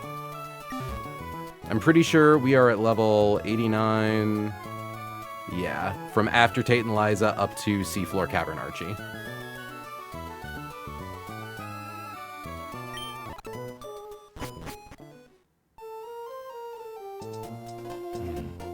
I think this is Steven's house. Nope. I think this is Steven's house. It's objectively the coolest house. April, as you can see, there's not much here, but this is my home. Thank you for all that you've done. I have a couple of gifts for you to show my appreciation. No need to be shy, you've earned them. Obtained HMO8. And Steelixite. Rest in peace, Dollop. While you're using Serve, you should notice dark patches of water. Use Dive if you want to come to deep water like it. You'll drop to the seafloor. When you want to come back up, just use Dive again. In some places, it won't be possible for you to surface, though. Apparently, there's an underwater cavern between Moss Deep and Sutopolis. You know, the one that Captain Stern found in his submarine? So, Hannah, are we able to get our Sutopolis encounter before Seafloor Cavern? Do we have our last chance at B coming up? End of B-Vangelion?